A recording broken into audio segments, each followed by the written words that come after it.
The Naomi King Daniel Greene mega thread. My goodness. Can we start with who these people are? Nope, because I have no idea. I've just gotten like 3 emails telling me to read this, and then people in chat saying it. So, buckle the up. Over the last few hours, we've had a number of posts regarding the Daniel Greene, Naomi King situation. It should be noted here that there have been no new developments on the matter. These posts were simply bringing up talking points already discussed in detail on this subreddit. Therefore, in an effort to prevent the sub from being inundated with posts which are mostly speculative and to make our moderation of a very sensitive matter more streamlined, this is a mega thread for the entire situation. All posts referencing the matter will be redirected here. Somebody sent me a... Oh, we kind of looked at one of these before. Apparently this is the video that kicked it all off. Hi guys, 2 years ago YouTube Oh, some of these have been taken down, I guess? Daniel Greene threatened to wipe me off of social media. Damn. So if I disappear, you'll know who did it. Did she? If this behavior occurs again, action will be taken against you to block you from all social media platforms. We will take action to remove your site and prevent you from further posting. Let's talk about why. In June of 2023, I made a video and posted it here on YouTube.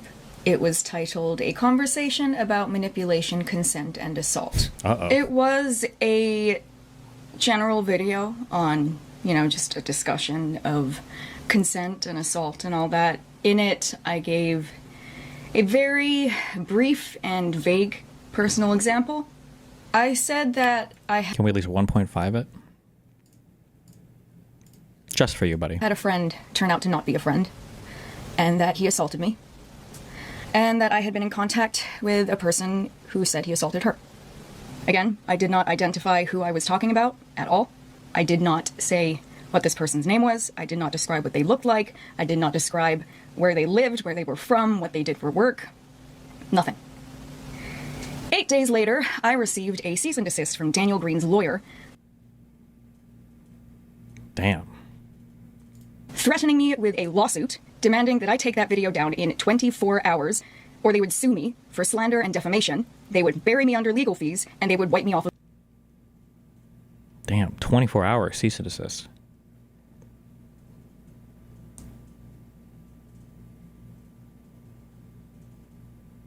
social media. Again, I never said that that video was about Daniel. Not once. I never identified who it was about.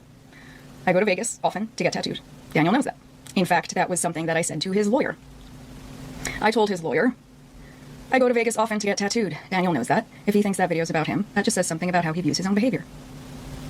So I did not take that video down. They gave me 24 hours or they would sue me. I never heard back from his lawyer, despite the fact that I asked her a direct question. She called him a medical professional. Wait, what? Hold on. Despite the fact that I asked her a direct question. She already posted a video 14 hours ago retracting everything. Stop! No spoilers. For the last video, blank. Okay, wait. Oh. Can you please explain to me how he's a medical... Oh, okay. She called him a medical professional. As far as I know, I don't...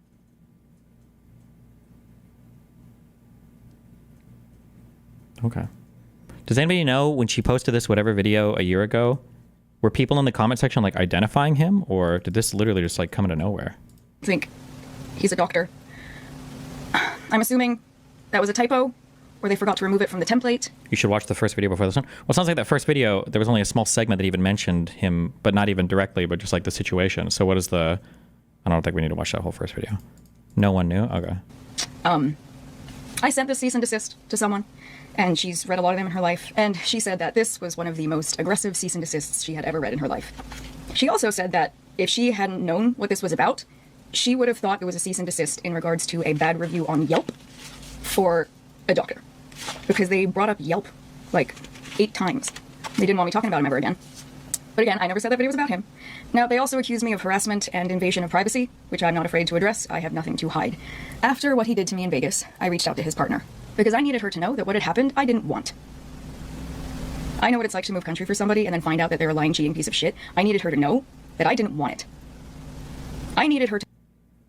Wait, what I'm sorry. I needed her to know I didn't want it. So she was what? Contacting the girl to warn her of him? She didn't want the girl to have it? Or is that what she's saying? Or to know that he was sober and wide awake. Fucking done crying about this shit. He was... This is the original video. Bro, do we need to watch this original video too? Hey guys, it is 8 in the morning and I touched up my roots yesterday, so I got splotches of dye in my face, but that's fine. I was just ruminating in the shower. And I just wanted to have a little talk, a discussion. I was just gonna do this on Instagram, but I want to hear from like more people, so I figured I would make an actual video and ask YouTube as well.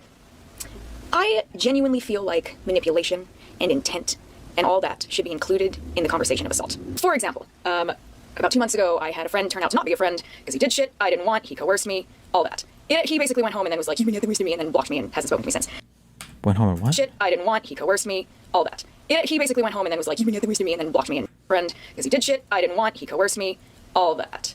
He basically went home and then was like, you bring out the worst of me, and then blocked me. You bring out the worst of me. Oh, okay. Base.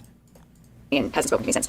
And on one hand, there was a part of me that was like, well, that was assault, but there was another part of me that was like, you didn't fucking fight back, so, you know. And I was basically this man's therapist for 3 fucking years. And as I fight back, and on one hand, there was a part of me that was like, well, that was assault, but there was another part of me that was like, you didn't fucking fight back, so, you know. And I was basically this man's therapist for 3 fucking years. And as I slowly unraveled his story and figured it out and kind of figured out why he does what he does, you know, it was all like a revelation to him, and now he's in therapy, blah, blah, blah. I recently got in contact with somebody he assaulted 7 years ago. And as she and I have been talking, it has become blatantly clear that none of what I figured out was a revelation. This man has been doing the same things, he has been using the same excuses, he's been manipulating and lying and coercing for almost a decade. So at that point, it's like, okay, you know, looking into laws and stuff like that, every law is explicitly like, if you did something and then you regret it after, it's not assault. But they don't take into account how good so many predators are at lying and setting up the situations. I found this conversation with him that I actually taken a photo of. Basically, when I got back from Vegas, which is where he did it, we were still friends, but my mind was like, yeah, no, that was fucked up. You need to start, you know, capturing the proof, because this man never said anything unless he was on like video chat or in person. But reading that conversation that I photographed, it was so clear that he knew exactly what to say. Nothing he said was incriminating. Everything was like a... Anyway, basically, the point is, if I had been the only person, I would have been like, hey, that was fucked up. You piece of shit, go to therapy. But it's, you know, discovering that it was all premeditated and it was all planned. And for 3 years, it was just like manipulating and building up to this. And he's been doing it for 7 years. It's kind of like, at that point, 100%, it is assault. And then you look at other, you know, this happens quite a lot, where I'm just going to use men and women as an example. You can swap the genders and not all men, but I'm just going to, you know, for example. You know, there's a lot of men, not all, that will date and say things that basically make the person they're dating feel as though, okay, they are looking for long-term, this is something that they're going for. Eventually they reach a point where they're like, okay, yep, I will sleep with this person. That person, woman in the situation, she is consenting to an intimate experience with someone that she has trusted and is getting to know and wants to be with her in the long term and has essentially made her feel that way emotionally. Oh man, we're going to really rough places with this, aren't we? And then a lot of times they'll fuck and then the guy will be like, all right, peace. That's assault. You know? And then, you know, if the woman is like, well, okay, fuck, now I feel completely used, I feel completely violated, especially when it comes to the things of, you know, you thought you were going to have some kind of sex and then he did something that you didn't fucking want, but then the police are like, but you consented to it, now you're just regretting it afterwards. What do you think? Obviously, this would just open a can of worms for a whole bunch of other problems and, you know, false reports and shit, but I genuinely believe that, like, intent... Just as a random thing, I guess, generally people, in my personal opinion, I don't have, like, fucking research data on this, in my personal experience, people that are manipulative, I don't think are usually plotting it out. Yeah, I've said this a million times. Usually there's just like a set of actions that they do because they know they get certain responses by doing them. But I think it's pretty rare that a person is like plotting out in the long term, like, I'm going to do this, and then I'm going to do this, and then I'm going to do this. Like usually there's just, yeah. Also, one of the reasons why I get like really uncomfortable when people start bringing up things like love bombing and stuff is because I find that, not all the time, and love bombing can be a real thing, where your goal is to like overwhelm somebody with like an inappropriate level of gifting, I guess, maybe, or to oversell how you feel for them to get something out of them. But some people will just use love bombing retroactively to explain like the initial rush of new relationship energy or early obsessive shit, which I don't think that counts as love bombing. Like a lot of people when they first meet and first do stuff will like be obsessed with each other for like a few weeks or a month or two. Like it happens. And then people's feelings change or whatever. Like to call that like love bombing or manipulation, I think it's kind of dumb, but. And manipulation needs to be a part of the conversation when it comes to consent. Especially, you know, when you look into laws, it's like, okay, what counts as sexual assault? Non-consensual penetration.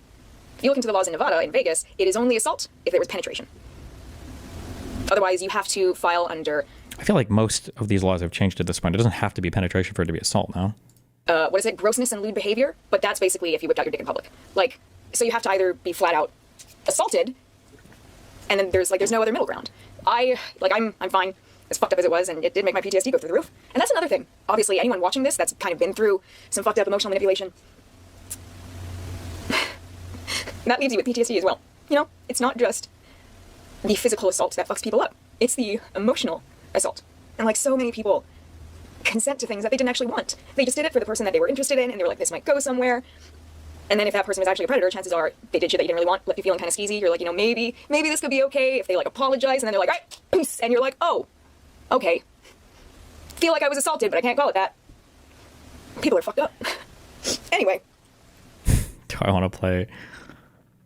I hate arguing the other side of this because it's already just because when it comes to men and women, you know, people tend to look at it a certain way, but like, if you want to like analyze people who are being manipulative or, well, there's different things at play here. When you talk about manipulation and you talk about abuse of power, I think that these are two different things. Like you can be manipulative. I don't know. Do I really want to get into this right now? I'm not sure if I want to get into this right now.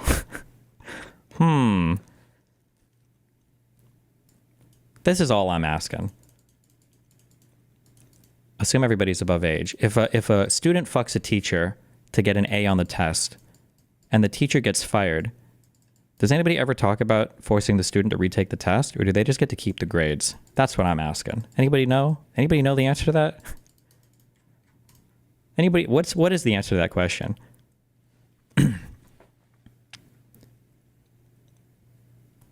Because I feel like women will be very manipulative with sex. Men can be very manipulative with things that aren't sex. And also people can just use the things that play to their strengths as well. It's hard sometimes to identify, I guess, like who I like. This is an interaction that I see. I've seen this interaction play out a lot with other people, and I am personally. But like, there's this thing that'll happen where person A wants, or fuck it, I'll gender it since this is all going to be mostly gendered this way anyway. Girl wants attention from guy. Guy doesn't want to give attention to girl. Girl starts using sex to get attention from guy because she wants something more, but she knows that sex gets attention from him. And then guy gives her attention. Eventually they bang or whatever enough. And then the guy gets bored or moves on or whatever. And then the girl says, I feel like I got manipulated. And it's like, well, hold on. Why were you banging him if you weren't in your long-term relationship yet? And the girl will be like, well, because he only wanted sex from me. I was like, okay, but then why did you give it to him? This is also, by the way, I am a huge, there's something called a shit test. I am a massive fan of shit testing. Shit testing is just red pill misogyny code language for I don't want you to discover the bullshit that I'm up to before I manage to pull it off and get one over you. I think shit testing is totally fine. If you're a girl and you want to fuck on the first date, I think that's awesome, obviously, and that's great. But if you're a girl and you want to fuck on the first date, but you're like, well, I'm worried that if I bang this guy on the first date, he's just here for sex. I'm not going to find out if he's like actually wanted to date me or not. So I'm going to like arbitrarily withhold sex for 5 dates to see if he's serious. A lot of people get really mad at that. I think that is absolutely 100% A-okay behavior, and I think you should do that. I think that's totally fine. Because if the person isn't interested in a long-term relationship and they're just trying to fuck you and split, well, then they'll get bored and they leave. That's totally fine. I think that people call them shit tests, but I think it's perfectly fine and perfectly valid to see where people are at. But I find that there's like this weird world sometimes where one side will... They I don't want to call it baiting with sex, but they know that the other side seems to be the most interested in that, and so they kind of use the sex to try to get the relationship or whatever, and then the relationship doesn't materialize, and then they feel used and violent. It's like, well, hold on, well, why were you banging the guy? The fuck? Like, if you hadn't gotten what you wanted yet, were you hoping that it would materialize? Like, it's the opposite of that friend zone and fuck zone, where a guy will be like, if I'm friendly enough to this girl, if I put enough coins with the pussy machine, then I should be able to, you know, be in a relationship with her, right? Or I should be able to fuck her, right? And the girl's like, well, no, I thought we were just friends. But then women will do the opposite of that, where they'll be like, well, I thought if I fucked him enough, eventually he'd want to date me. And it's like, no, why would you ever think that? It's not how that works. I just feel like there's a lot of like gender autism when it comes to this topic, but whatever. What are your thoughts on this matter? So that's the conversation I want to have. I think that manipulation and long-term, even short-term, lying to get what you want needs to be a part of the conversation when it comes to consent. Because some people consent to things and then find out that it was not at all what they thought it was. Does that make sense? So someone consenting to sleep with someone because they're dating and it's going somewhere and they feel safe and that's what it's going to be, that's what they consented to.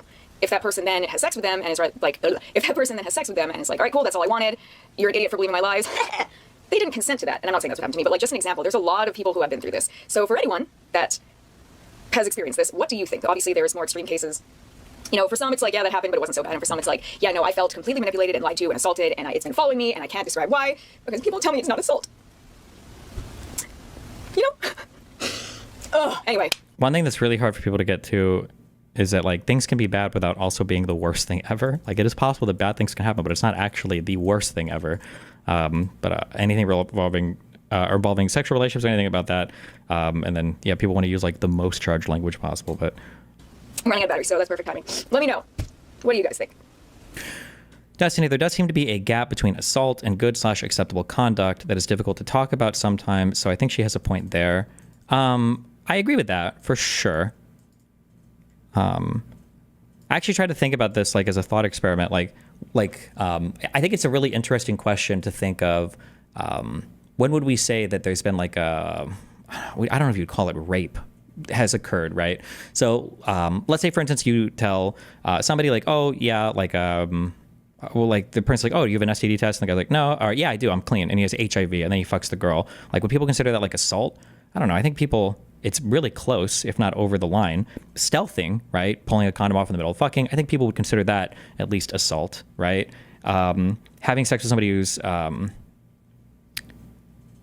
can do those two. When you back up more, like let's say somebody's like, oh, I would only fuck somebody who went to to Yale, and a guy lies about where he went to law school. Like, is that assault? Probably not. Or if they're like, I'd only fuck a lawyer, and the guy's like a janitor and he lies about his job. Is that assault? I don't think so. Although it's hard to say for real, like, how do you draw meaningful categories around like what would count as not okay and what would count as okay for lying? I'm not sure.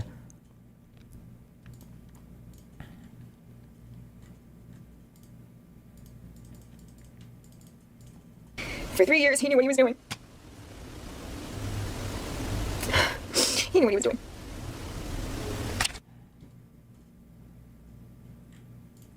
Sober and wide awake, and I was half asleep and on drugs. Okay, so now we have the... Jesus. Okay, well, we have the context for that now. Okay. I needed her to know that he was sober and wide awake. Fucking done crying about this shit. He was sober and wide awake, and I was half asleep and on drugs. Which he knew.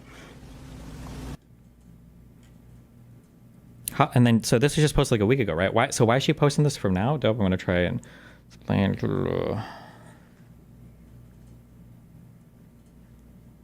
40 milligrams. It's going to go to the pool now. Holy fuck, how high are you going to be? A good amount. 50 milligrams is fun time in space. 40 milligrams is fun time on Earth. Ha ha ha. What drug are they talking about?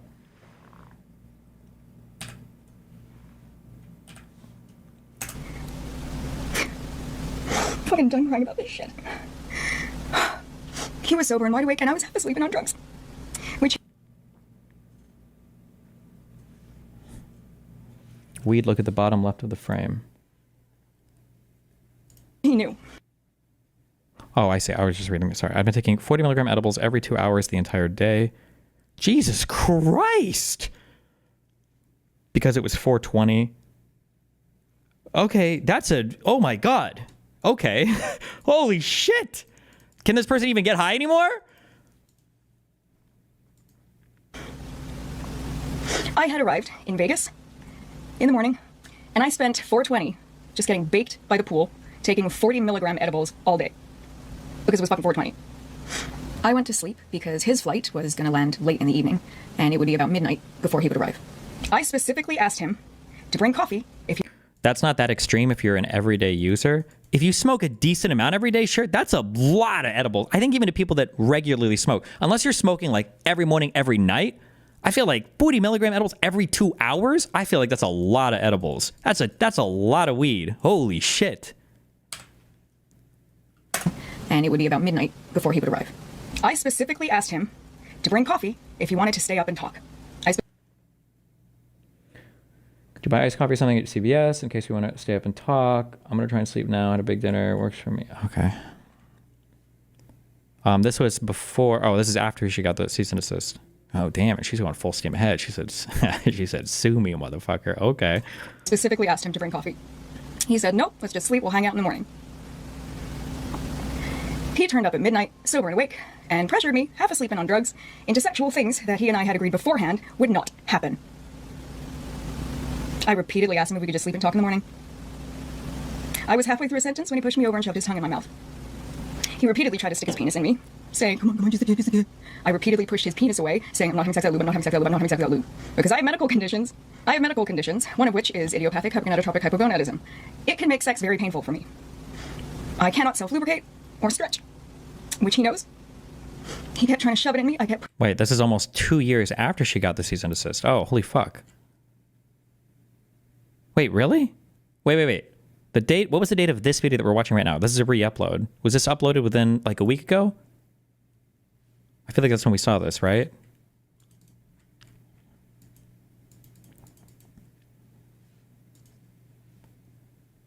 Yes, okay. It said it in the description.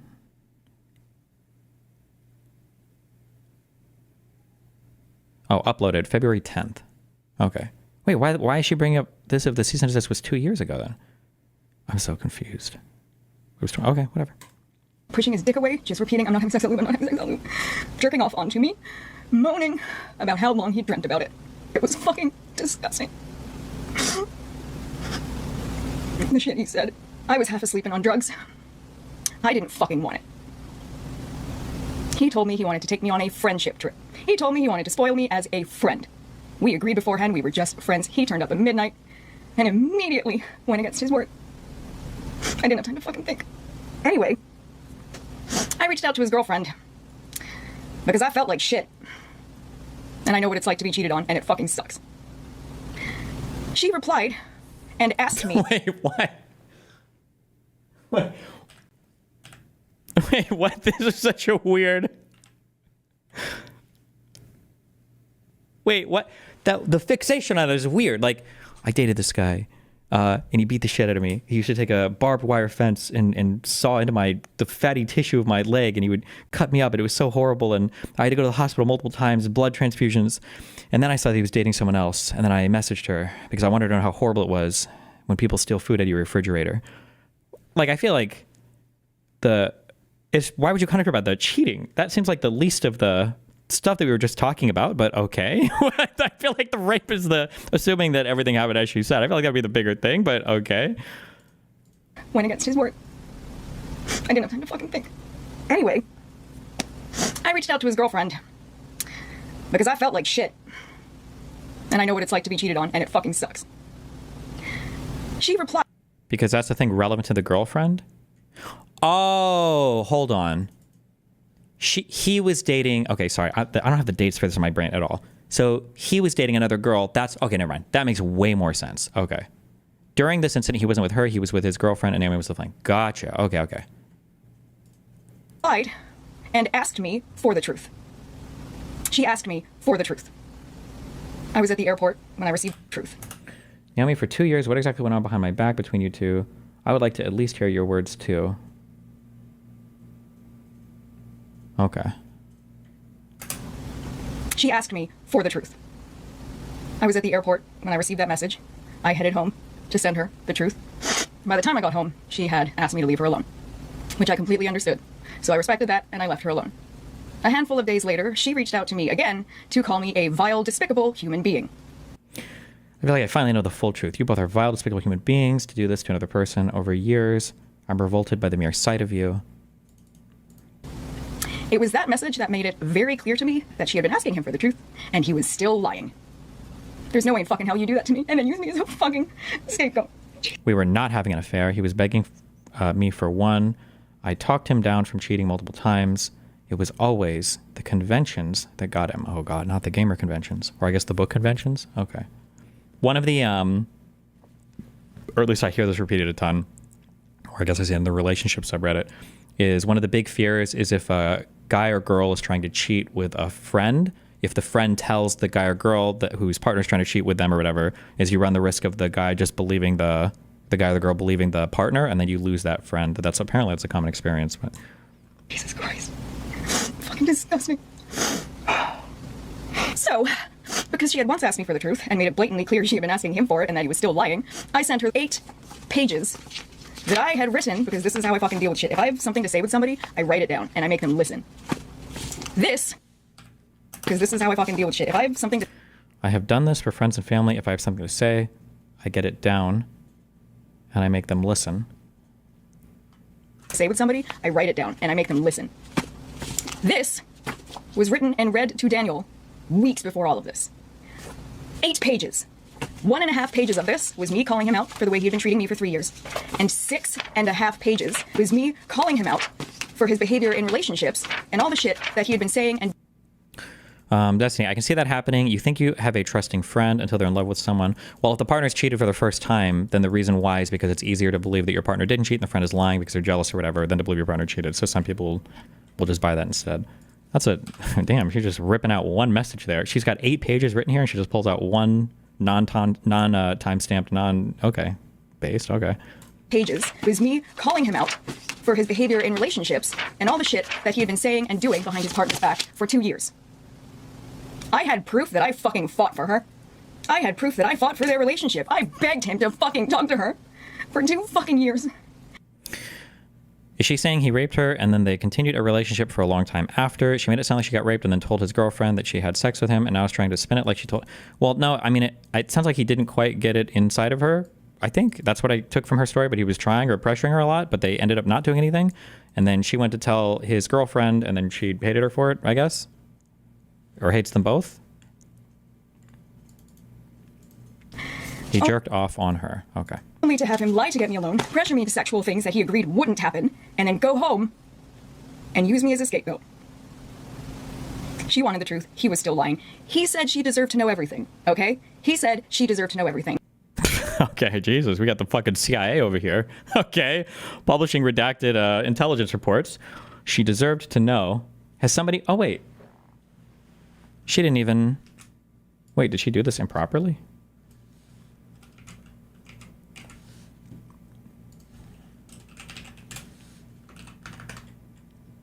Oh, no, okay. It looked like it was see-through. Be careful with your... I've seen some people will post things online, and I think they're using like a phone thing to get rid of words. My guess is if you ran this through an AI, though, I bet it could tell you because you've got the hanging... I bet it could tell you exactly what this statement is. I'm surprised somebody hasn't already. I bet somebody already has, actually. But you shouldn't leave so much of this visible. But...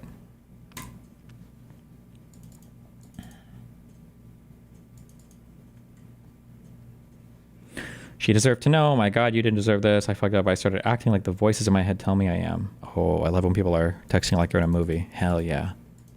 And by golly, did I agree. In fact, I had 8 pages... That's when you're getting some juicy, some cinema. Everything, okay? He said she deserved to know everything. And by golly, did I agree. In fact, I had 8 pages of proof that I'd been telling him that for 2 fucking years. So I sent it to her. If he had truly told her everything, this shouldn't have made a fucking difference, but it looks like it did. And in case he is denying having ever heard this, here is the exact date and time I told him about it, but it looks like it did. And in case he is denying having ever heard this, here is the exact... I've had some time to figure out my thoughts and write them down. Let me know when you can talk again. I probably won't have time tomorrow, but the days after I'll have time. Okay, sounds good. Want me to put something on the calendar? For sure, today I'm free till 2 p.m.-ish, which would be 5 p.m.-ish your time, or the day after onwards. Let me know when you can have another talk. Would you have any time later at all? What are we going to get to the point of like, what is the why is all this public? Why are they all talking about this on YouTube now? What was the point about any of this? Date and time I told him about it, the exact date and time I followed up about it, and the... I'm swamped this weekend, okay? Can do. I want to say it sooner rather than later, just because it's kind of heavy, LOL. Been eating away at me since we last talked, but it's something we need time for, so yeah, weekend is okay. Okay. Exact date and time we had that call. Video chat, 49 minutes. Okay. He thanked me for this. He thanked me on call, which I obviously don't have proof of. I unfortunately did not record our conversations. But 10 days later... Isn't this because he filed a cease and desist after she posted the first video we watched? Yeah, but it sounds like, if I've got the dates right, that first cease and desist was like from 2 years ago. So why is she posting this a week ago? Completely of his own accord, he... So I want to say thank you for the little wake-up call again. It meant a lot and motivated me to restart therapy. I'm glad I did something. When did you start again? I'll be starting the week back from Vegas. Nice. But 10 days later, completely of his own accord, he reached out to me again to thank me again for this very real wake-up call. Okay? I have proof that he heard this and that he thanked me for it. I have proof he said she deserved to know the truth, and I have proof that she asked me for the truth. Weeks after that happened, I made my video, Conversation about Manipulation, Consent, and Assault. I did not think he was keeping tabs on me. A conversation about manipulation, consent, and assault went up June 19th. That was 7 weeks after he and I went no contact. 7.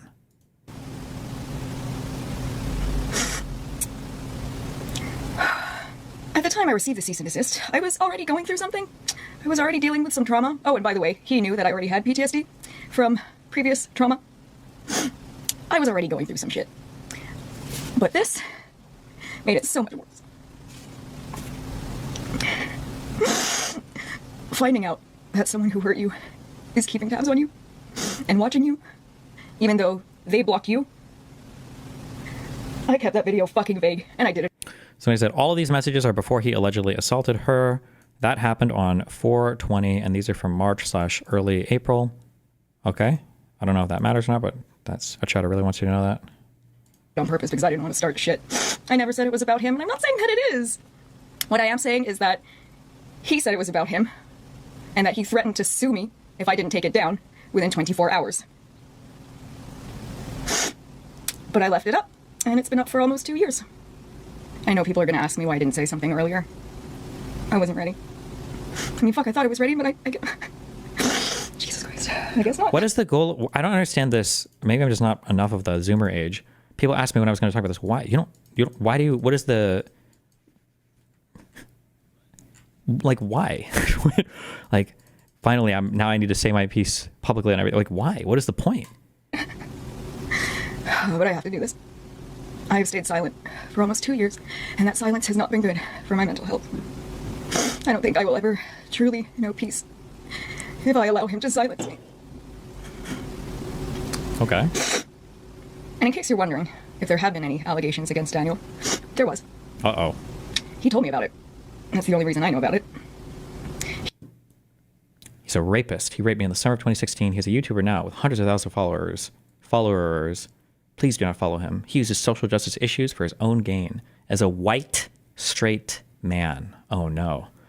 He did many things to me without my consent. And then he raped me. And then left me to leave his father's house bleeding.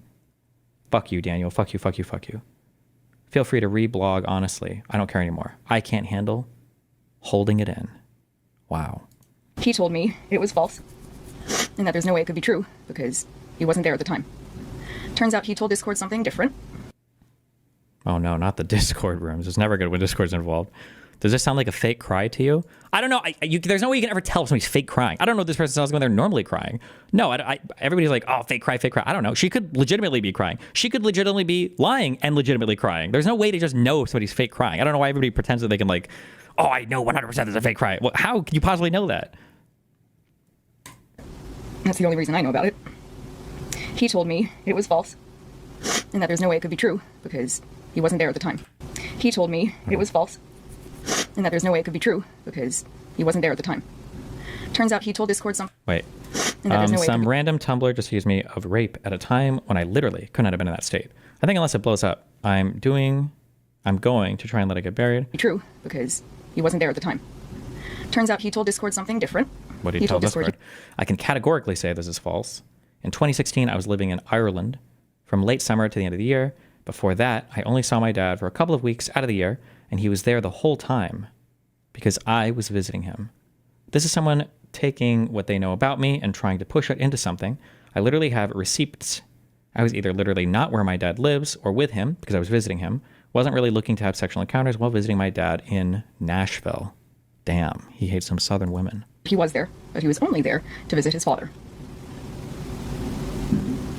So, I'm not saying that a conversation about manipulation, consent, and assault is about Daniel. I never did. I go to Vegas often to get tattooed. My Mama Batok lives there. My spirit dad. Mama Batok is cultural practitioner and traditional Filipino tattooer. Oh, we're getting like a... Fuck, what were they called? Bad subs? Anime translation. I have to say something. Is that what they were called? What am I thinking of?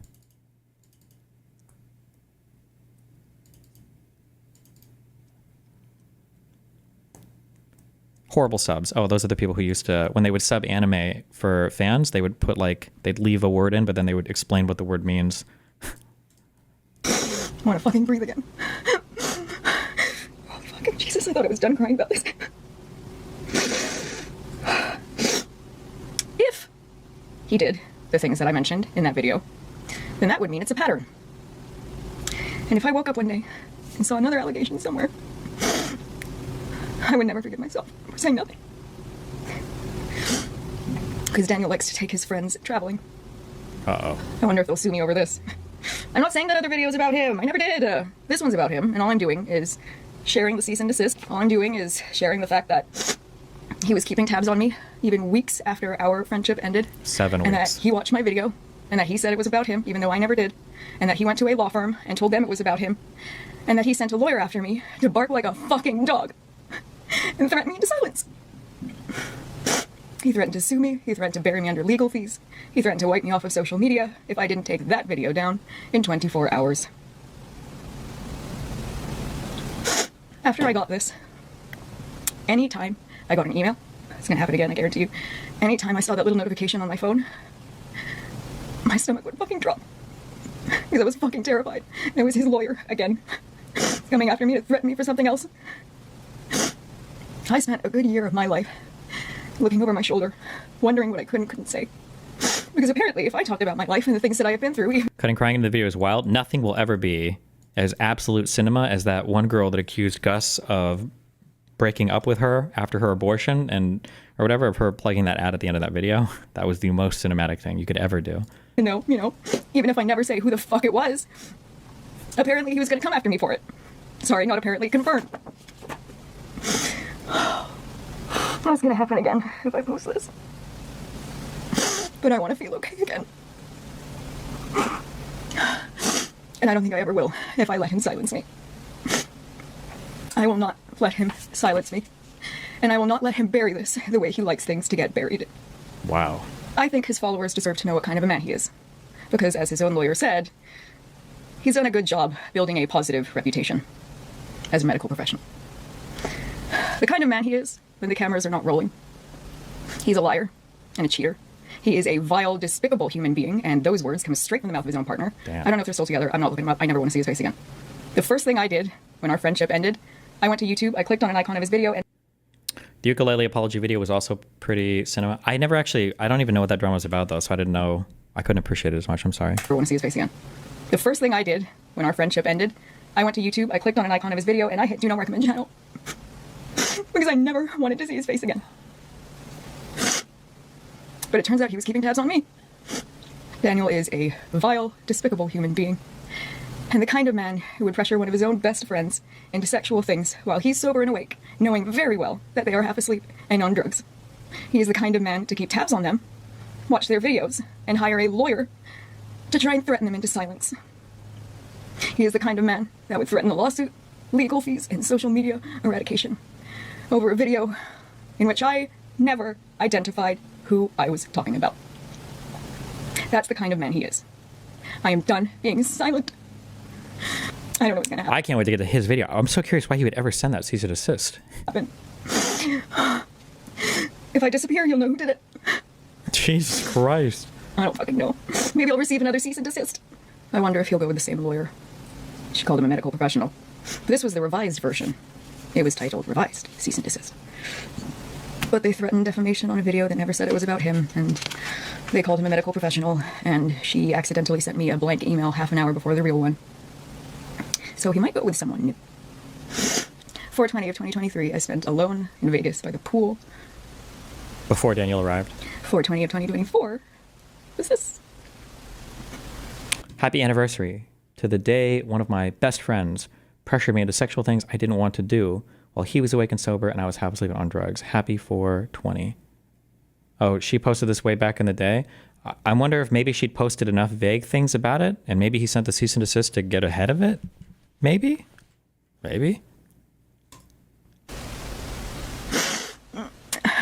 And I'm not having that this year. I am done being silent. I don't know what this is going to do. I don't need this to blow up. I don't want this to blow up. I just can't stay silent. And there's no reason why this story needs to end with him getting away with it. Not when he went out of his way to attach his own name to that video. I never said it was about him. Not once. And I'm not saying that it is. What I am saying is that he threatened to sue me over it. So, yeah.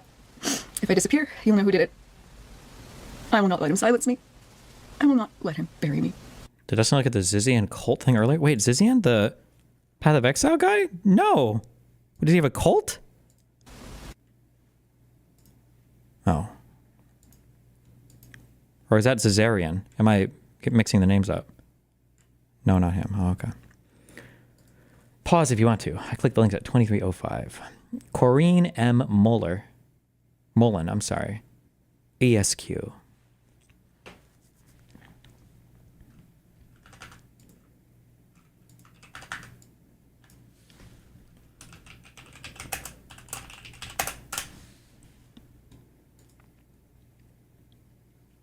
It's a partner in the firm's banking and financial services department. Wait, this cannot be the right person. Hold on.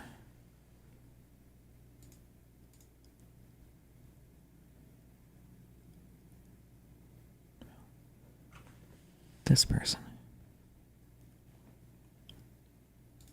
I wonder if this was just like a friend or his mom or something. I don't know.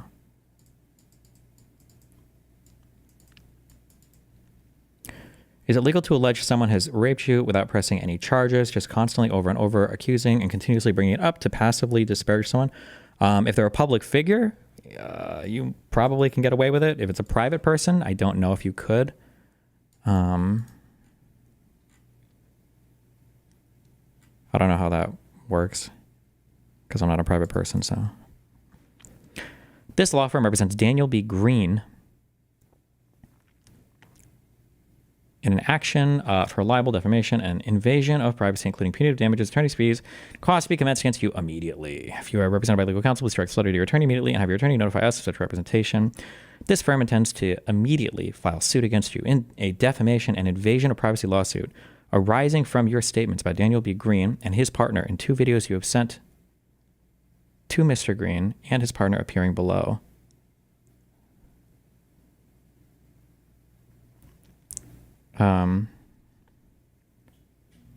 Did she send videos to him and his partner about something, or are these just her YouTube videos? What is this? I feel like she didn't mention that.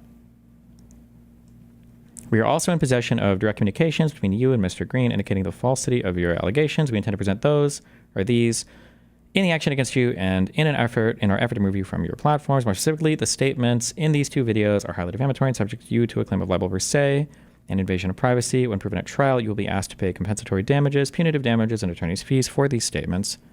Yes, she did, but that's a spoiler. Okay. Don't spoil. Stop spoiling, guys. Please accept this letter as a formal demand to immediately retract these statements and cease and desist from further dissemination of this information on any platform or email or publication of this information in any form. You're hereby directed to cease and desist all defamation and publication of any statement of and concerning Daniel B. Greene. Plaintiff, blah, blah, blah. We refer to maliciously spreading inaccurate, unfounded information that is damaging. Unlawful for an individual to make deliberate statements. Okay. Destroy the videos and cease from publishing. Retract any video identified above and other videos. Retract any picture pertaining to Daniel B. Greene on all social media platforms. Retract any posts. Retract any communication/text messages. Retract any and all comments posted by you. Cease and desist from attempting to contact Daniel B. Greene or his partner or any third party concerning Daniel B. Greene. You've shown in the past to demonstrate bad intent in the defamation and invasion of privacy. This behavior occurs again, action will be taken against you to block you from all social media platforms. Take action to remove your site and prevent you from further posting, blah, blah, blah. Okay. If you do not comply with the cease and desist demand within 24 hours, Daniel B. Greene will have no choice but to move forward with this litigation against you. 24 hours is kind of crazy, especially if somebody wants to retain their own legal counsel. 24 hours? I feel like... 24 hours. Well, but if it's a cease and desist, sometimes they will say, like, you need to immediately do this. If you don't comply within 24 hours, Jesus. I doubt they're not filing anything within 24 hours, so that's, like, retarded, I guess. In the event that you fail to meet this demand, please be advised that he's asked us to communicate with you. Before taking these steps, however, my client wished to give you an opportunity to discontinue your legal conduct by complying with this demand. Accordingly, please remove the defamatory post in 24 hours post written confirmation you've done so. Okay. Wow.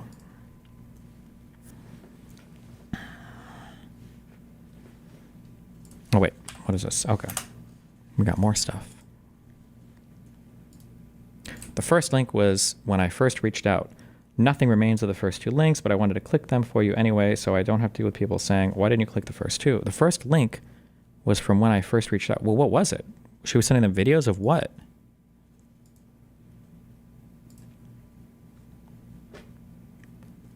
The second link was the 8 pages he thanked me for at the time he heard it. Okay. Okay, that makes sense. I wonder what that first one was. Did she say anything about that? She hasn't yet, right?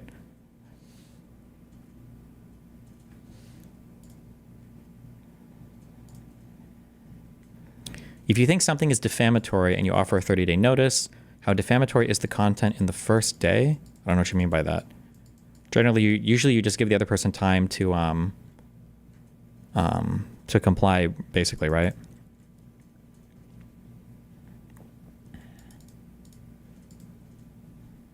And the last link. Hey guys, it is 8 in the morning, and I touched video? up my roots yesterday, so I got splotches of dye in my face, but that's fine.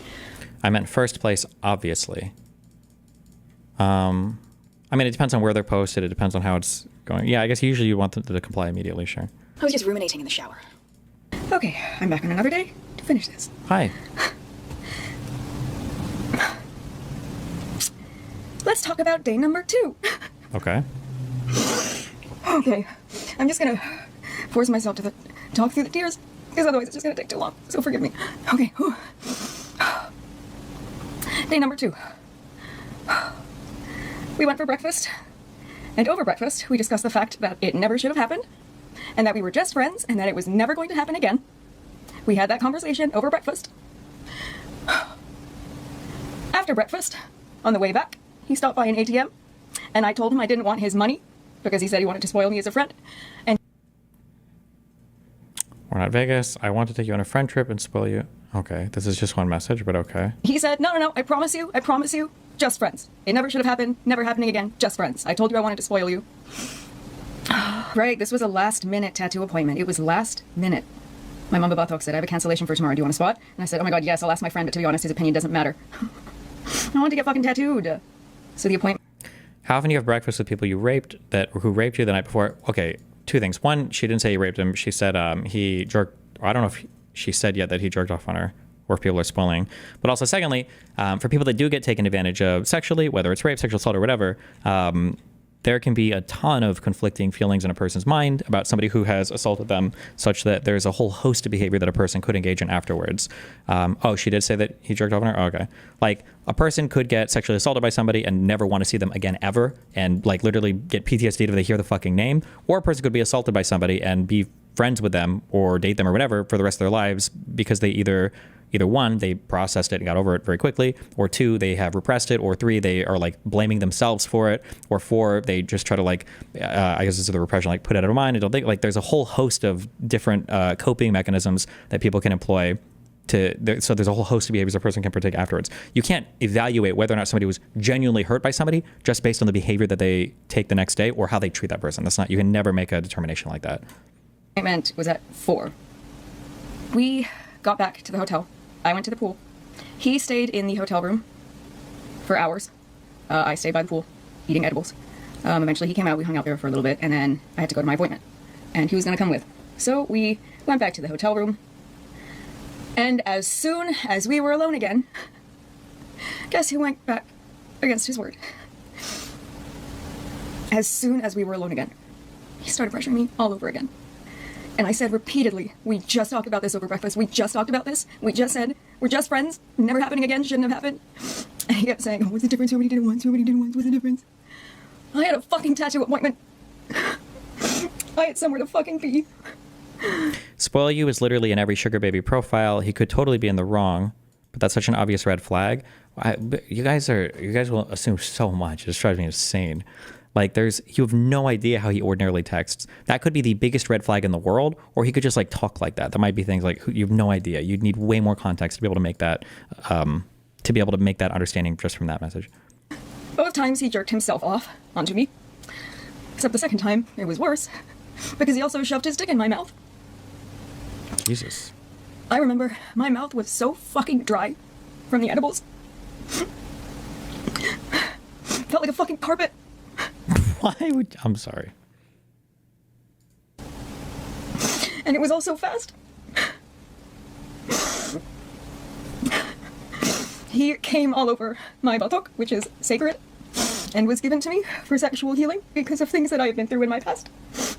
And he knows that. Wait, what? Did I miss the sub-translation on that? What's a Bartok?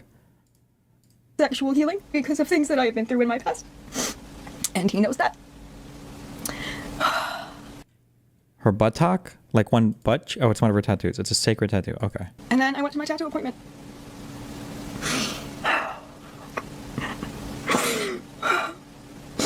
So, he cannot say that he made a mistake and it was a one-time thing. He did it twice. Both times I repeatedly tried to talk him out of it, and both times he jerked himself off onto me. Both times he said horrific things while doing it. And then I went and I got tattooed. And it was really painful, and I went into shock. And I was bandaged up. And I feel like it might have saved me, because he didn't touch me after that.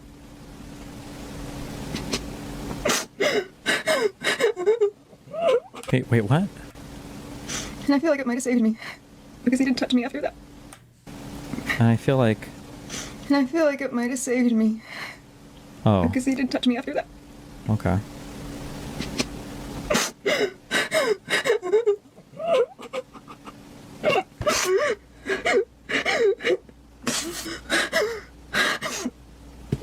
you don't want to watch me have a... I'm so... Bro, hold on, I need to use the restroom. Fuck me. Dude, God, I'm gonna lose it. My reaction is clips are gonna be played in fucking court. Hold on.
Ooh.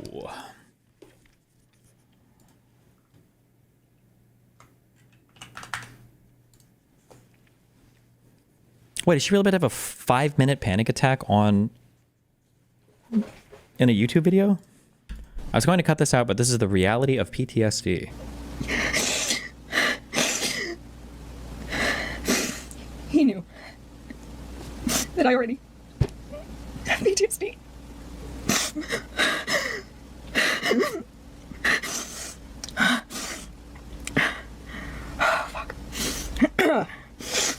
Fuck.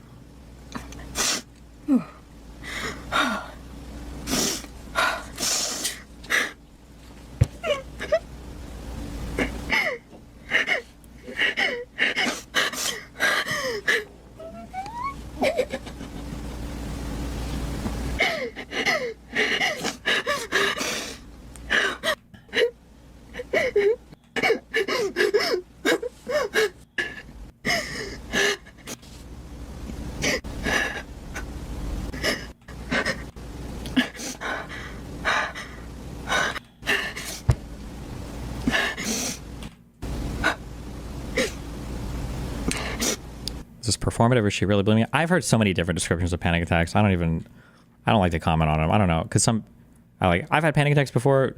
I've heard other people describe panic attacks very similarly to how I experienced them. But then I've heard people describe panic attacks that don't sound at all like what I would have described mine as. So I don't know. Maybe people just experience them differently or whatever. So I don't know. I have no idea.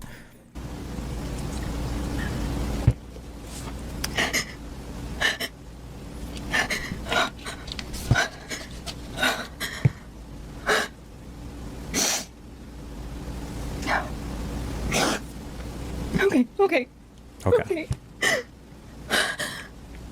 Okay, I'm done. Okay. Oh. Okay.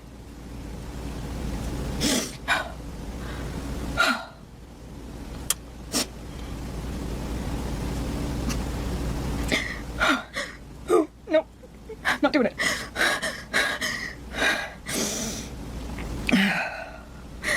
Oh, okay. Hey, Teddy. Hey, buddy. Also, I forgot to mention that I did report this to the Las Vegas police. Okay. Okay, sorry. All right, well.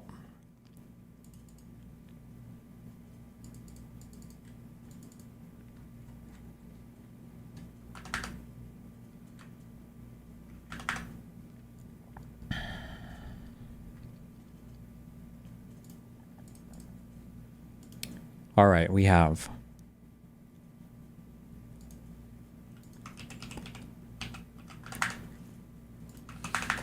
one response. Hello, my name is Daniel Greene. This is an important... Oh my God, we got some White Walker eyes here. Jesus.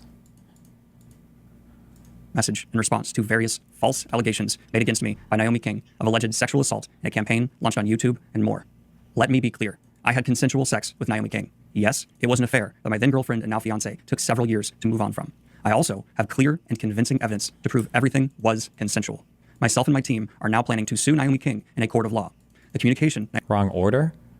Oh, if this is the wrong order, then whoever linked all 8 videos in chat fucked it up. So this was the next one we got. Fuck you. was consensual. Myself and my team are now planning to sue Naomi King in a court of law. The communication Naomi King has inaccurately used against me online has greatly damaged me and others to date. I also have many other pieces of evidence which prove my innocence. Look for more communication from me based on truth and fact in the near future. Naomi King took time to launch a campaign against me, and I will need time to communicate my truth as well. More soon. Thank you. Thank you. Okay. All right. Okay, we've got 3. Uh-oh. All right. Hello, my name is Naomi King, and this is an important announcement. Oh, she brought out the notebook. She wrote this down. Analog style. Okay. Was that it? Was it? I don't know. I didn't watch it. My friend gave me the lowdown. Hey guys, I really want to say thank you to everybody that has been so supportive. It's been really overwhelming, and it's kind of freaking me out. Did you just change outfits? Oh. We just okay. King, and this is an important announcement. Okay. Was that it? Was it? I don't know. I didn't watch it. My friend gave me the lowdown. Hey guys, I really, really, really want to say thank you to everybody that has been so supportive. It's been really overwhelming and it's kind of freaking me out. There has been a lot of confusion surrounding timelines and dates. People think that the 8-page letter was written after the trip, even though I stated it was written weeks before the trip. So in this video, I want to kind of reiterate and make clear what the timeline actually was and what the dates actually were. There were dates in the screenshots, but they're small, so I feel like people missed them. So I want to make things very clear. I am not denying having history with Daniel in the past. He first slid into my DMs over Black Lives Matter. I am not denying having history with Daniel in the past. He first slid into my DMs over Black Lives Matter. I keep seeing this, and it makes me so angry.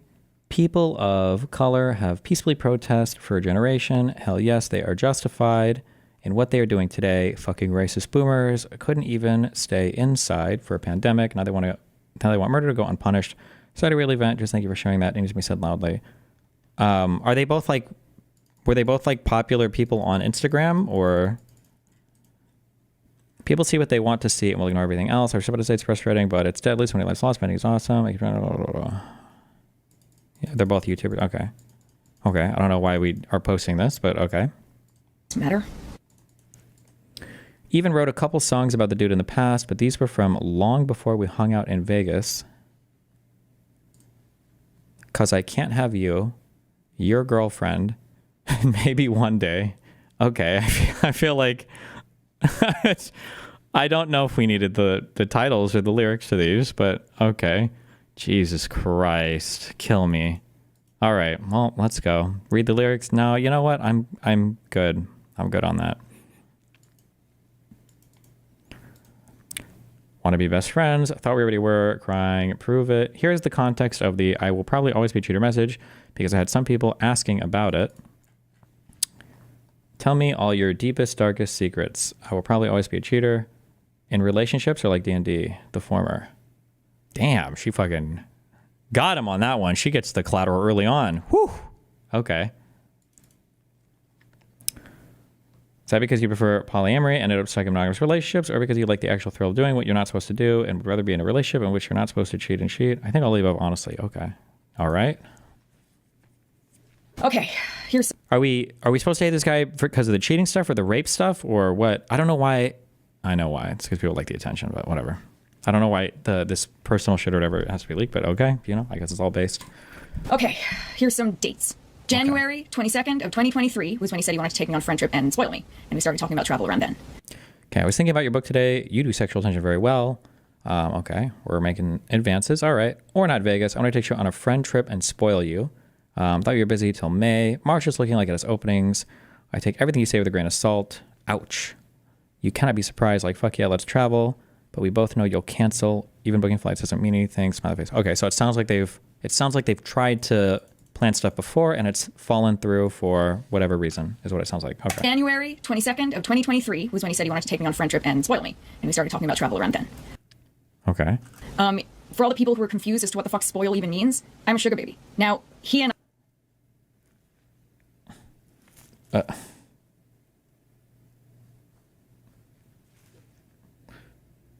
Okay. Okay, well, I feel like that is an interesting thing to discover 3 videos in, but okay.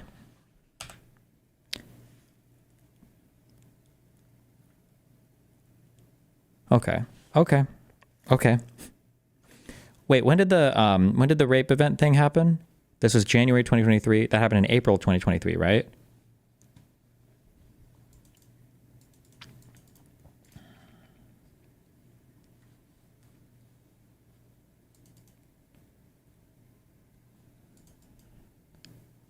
Yes, after these messages. Yeah, okay. I don't think that changes anything, right? No. So remember before when I said, or I'm sorry, it changes one thing. If he knows that she's a sugar baby. Earlier, people in chat were like, oh, spoil you. That's like a sugar baby thing, blah, blah, blah. And I said, you need more context we wouldn't just assume that about somebody, okay? But now with more context, if we know that she's a sugar baby and he's saying spoil you, this is also this is definitely a flirty message here. And then he's using the spoil you thing. Then we have like heavy indications of sexual interest, I think, that are being shown. I don't know much about sugar baby daddy culture though, but my guess is that generally when you're talking about being a sugar daddy or sugar baby, there's some type of transaction that's going on there. That's my guess, generally, right? Around then. For all the people who are confused as to what the fuck spoil even means, I'm a sugar baby. Now, he and I were not daddy baby. He wanted to spoil me as a friend. Like, that was explicit there. I know some people are not going to understand that. I don't understand that. That was explicit there. Not daddy baby. People who are confused as to what the fuck. I feel like if you're in the line of doing like sugar daddy, sugar baby stuff, I feel like you would be really, really, really explicit here and like drawing the distinction between the two, because it does look like he's flirting here, that you do sexual tension really well. This is like that's a flirty intro to try to get some type of like response, you know?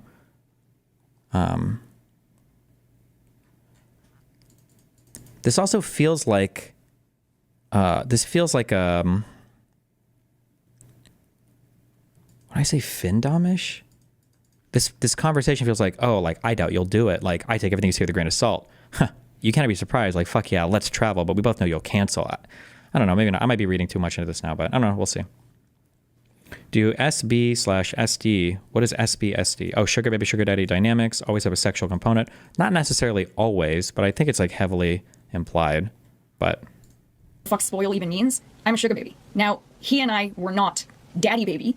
He wanted to spoil me as a friend. Like, that was explicit there. I know some people are not going to understand that. Some people are going to be like, I know. Me sharing this information makes me look bad. We discussed hanging out. He wanted to fucking pay for the entire trip and give me money. I wanted to get fucking tattooed. It was kind of a win-win.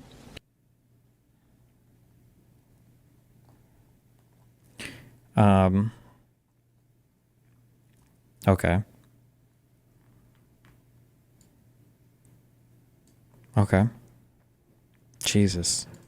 People are gonna fucking hate me for this, and I know that, but, you know, it is what it is. I'm getting sued anyway. Here we go. I don't remember when we officially, like, planned and booked things, but the trip was gonna be for the end of April. On March 28th, I wrote the 8-page letter. March 28th. This is weeks before the trip, which I said in that video, but some people are getting confused. 8-page letter was written March 28th. I told him about it March 28th. So what is he winning? I mean, you can do escorting where you're just like hanging out as friends or something. Yeah, I mean, or not as friends, but there's like not like a heavy sexual component. I mean, I think that is possible. I don't do any of the like extended sub-dom kink life or whatever though, so I wouldn't be able to tell you like the norms or the rules for any of those. So, but I'm pretty sure you can have these types of relationships, like sugar relationships that don't have a sexual component necessarily. But I feel like my guess would be it's like explicitly negotiated. That'd be my guess, but I've had some time to figure out my thoughts and write them down. Let me know when you can talk again. Oh, is this where we get the whole 8-page letter or whatever? Or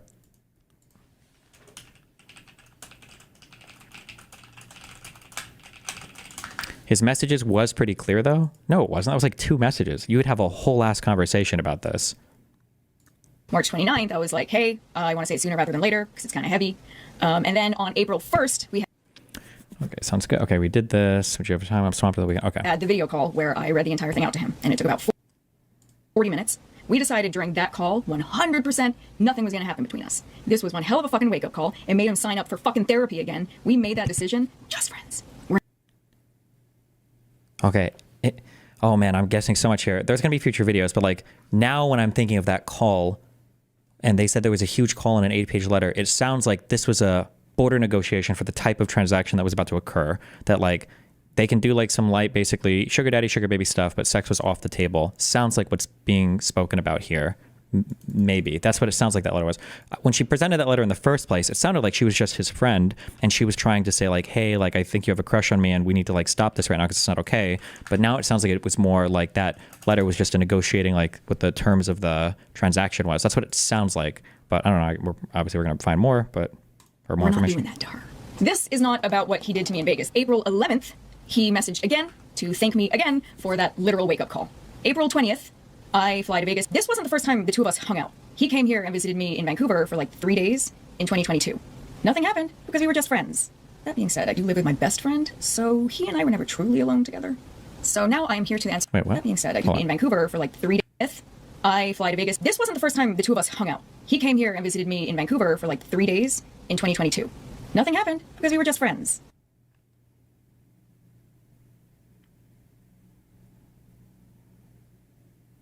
Where does this guy live again? In the States, right? He flew to Vancouver to hang out with just her for 3 days. Okay.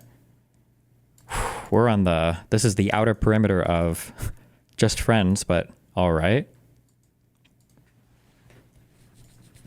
That being said, I do live with my best friend, so he and I were never truly alone together. Okay. So now I am here to answer the questions. What were you wearing? I went to sleep first alone, and I was buck-ass naked because I always sleep naked. I've done it since I was a teenager. I cannot stand the feeling of clothes bunching around my skin and twisting as you sleep and inseams. Oh, man. Okay. Man, we're getting into some... Okay. All right. Just bad. But when he got there, I put this on. Okay. All right. This was how I let him in, very groggy. I remember one of the first things he said upon seeing me was he commented on how high I looked. So I said, you want to catch up? He took half a bite of one, which would have been 10 milligrams, but that takes about an hour to kick in. So when he did what he did, he was still sober. I went back to sleep, and I did remove this because I was now under the blankets. Before I removed this, that first night, I straight up asked Daniel if he would prefer it if I left it on. I straight up was like, hey, I can leave this on while I sleep. Oh, man, there's a lot of autism going on here. Oh, God. I don't know if I can survive this whole video. Guy with girl who's expressed sexual interest and romantic interest asks, or the girl asks guy, do you want me to be naked or should I leave my... Okay, all right. What are the... Do we know the two ages of the people coming into this? I'm just guessing like mid-20s on both. Do we know or... Oh, man. Okay. Sleep, and he was the one that was straight up like, no, it's I've shared beds with friends before, like it's not weird. He straight up said that like my actions are my responsibility. He straight up told me like, you be comfortable. Looking back on it, dumbass. I know that. He went to be fair, if her story is correct, she's fucked up on edibles. This is just like this doesn't excuse any action. It doesn't make anything okay or not okay, and it doesn't whatever. But my assumption would be if somebody tells me that they've done 40 milligrams of edibles every 2 hours for a day, my assumption would be they're not even high. That would be my assumption in hearing it. Like if somebody were to tell me, like, I would just assume like, oh shit, you're a super stoner. Like, I don't even know if you can get high anymore. That would be my assumption. Yeah, but whether she was high or not, it wouldn't even impact much of this story so far, I don't think. Like, even if she was sober, everything would still not be okay if it had happened as she said it did. And if she was high, it wouldn't have been okay if it had happened as she said it did. So, but... took a shower because planes are disgusting. And when he was done, he joined me in bed. And I would like to let people know that I have slept in beds with many of my friends, traveling, sharing the same bed. I even sleep naked next to women, next to men, next to all the lovely people in between. And none of my friends have ever taken advantage of that. People off the top of my head who I've traveled with and slept naked next to who did not take advantage of me. Kurt, Scott, Cody, Kimmy, Tay, Romeo. Like, someone being next to you is not consent. I guess I should reenact for you what happened. All right, y'all, here's what happened. Why? Oh, Jesus Christ. Okay. Everything she said, though, that is true. Just because you're sleeping next to somebody or naked with somebody or whatever, doesn't mean that you can fuck them necessarily. Sure, that's true. But, okay. There were blankets, there were pillows. Not this many. I was in bed like this when he came and joined me. He lay here, and I was very groggy and half asleep. And he started to pressure me into things. Because I was facing him, I was like, not good. So I turned onto my stomach and put my arm between us to create a barrier, and I was looking at my pillow while trying to talk him out of it. Like, I went from facing him and talking to him and creating a physical barrier between us because he was coming on really fucking strong. He promised me beforehand that he wanted to just be friends. He promised me he wanted to spoil me as a friend, which obviously looking back on now, I was a fucking idiot for believing that. But you're also a sugar baby, so I feel like you would have some more experience in this world of knowing how crazy and retarded guys can be, right? One of the things I think that hurts a lot right now is if you want to be a person who spends a lot of close proximity to guys and you want to be naked and sleep with them but not have sex or whatever, if you feel like you can handle that and you feel like your friends can handle that who are guys, that's fine. But I feel like you need a very, very strong constitution at that point. Like, if you're the type of person who would get worried about turning a guy down, then I feel like you should do everything you can to avoid being in those situations a ton, because that's setting yourself up for massive, massive failure. And there are like so many things I feel like up to this point that are like if the guy is an ordinary dude who's not like a fucking, an actual like, can like levitate, you know, on his mental discipline. We have a woman who's a sugar baby, a woman who knows that this guy's dating somebody, who's agreed to be flown out to Vegas with him covering the whole trip, him using sugar daddy, sugar baby vernacular, spoiling her, is high as fuck in this room, has gotten naked in bed with him. Like, we're stacking the dominoes in one direction, and it's like, whew, we're putting ourselves in a really, really, really difficult spot here, but okay. I was half asleep. Like, I had the strength to get up, make a couple jokes, and then get back in bed. But I was not fully there. So he was pressuring me. The worst part about this is that I didn't even want to do it. You were coming. Or like, what was the, Fucking idiot for believing that. I was half asleep. Like, I had the strength to get up, make a couple jokes, and then get back in bed. like, so you're standing up naked, and making jokes and then getting back in bed? Whew, okay, like, damn, okay, Jesus. But I was not fully there. So he was pressuring me. The worst part about this is that I didn't even want to do it. You were coming on so strong. I turned onto my stomach, face toward my pillow, trying to talk about it first. He started talking money. I said I could do that, expecting more of a conversation, but you took that as a cue to start making out first. He started talking money. I said I could do that, expecting more. What?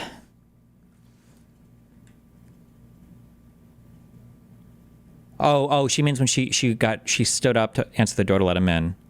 Oh, okay, never mind. Okay, that makes more sense, I guess. Onto my stomach, face toward my pillow, trying to talk about it first. He started talking money. I said I could do that, expecting more of a conversation, but you took that as a cue to start making out with me. So I was lying here like this. Jesus Christ. And then, when I was halfway through what I was trying to say, he pushed me over and started putting his tongue in my mouth. Now, I will acknowledge that I did not fight him off. I will acknowledge that I froze, because that is my trauma response. It was all very quick. I really did not have time to think. And then he worked his way down my body in a way in which I can describe only felt like someone going down the checklist of everything they had ever dreamt of doing to you. Very quickly. Push over, shove tongue in mouth, suck the titties, lick the pussy, lick the asshole. Like, he literally was just like, bam, bam, bam. Why do we need there's so much detail, but okay. And then he tried to stick it in me, and it was at that point that I was just like, I'm not having sex, that lube, I'm not having sex, that lube, I'm not having sex, that lube. And he kept positioning himself between my legs, saying, come on, just a tip, just a tip, just a tip. And I kept pushing him away, saying, I'm not having sex, that lube, I'm not having sex, that lube. So he jerked himself off onto me, repeatedly moaning my name and how long he'd dreamt about it. And again, it all happened very quickly. I've seen some comments from some people saying, like, the fuck, it takes time to jerk yourself off. Not for him, it doesn't. I am going to Like, what? Like, why would you even... I say some very mean things right now, but okay. I don't know why, like, this is just like, okay, whatever. It doesn't. I am going to reenact for you what he did and how he moaned from both Why? But why? incidents. Night 1, what he moaned on loop while jerking himself off. Night 1. Okay. Was this. Oh, Naomi. Oh, I have no idea how long I've thought about this. That's what he moaned on repeat on night 1. He came all over my buttock. He went into the bathroom and stayed there. I yelled at him to bring me a towel. I wiped his cum off of my stomach, threw the towel on the ground, and passed out. The following morning, Daniel informed me that he spent the entire night crying and puking, and he swore that it would never happen again. And that's part of why I believed that he wouldn't do it again. Because when someone admits to crying and puking after doing something like that to you, and they promise they're not going to do it again, you kind of think they won't do it again. So that's what I was wearing. After the pool, we went back to the hotel room so we could get my shit. Because not only did I have to like change and stuff, but for Batok ceremonies you need like an offering, and I needed to go get my food and stuff that I had there. And then he started pressuring me into the shit that he promised wouldn't happen. And I repeatedly told him, Daniel, we just talked about this. We said we weren't going to do this. We just talked about this over breakfast. You promised me we were just friends. He kept pressuring me. I had somewhere to fucking be. Wait, what? To the shit that he promised wouldn't happen. Go get my food and stuff that I had there. And then he started pressuring me into the shit that he promised wouldn't happen. And I repeatedly told him, Daniel, we just talked about this. We said we weren't going to do this. We just talked about this over breakfast. You promised me we were just friends. He kept pressuring me. I had somewhere to fucking be. So as per usual, I did not fight back. And I will acknowledge that. He did push me to my knees and shove his dick in my mouth, saying, suck my cock. That time, he also made me lie down on the bed while he laid the money that he took out of the ATM that he promised would be just for being friends on my body. And I will acknowledge I did not fight him off. But I did repeatedly try to talk him out of it, and whenever... Did she pay him back? I mean, oh, fuck, we're back at the professor thing. Do they have to retake the class if they, like... Okay. He pushed for sex, I did reject that. And oh my god, the shit he moaned. The second time when he was jerking himself off. Why? Why do we need the reenactments? What?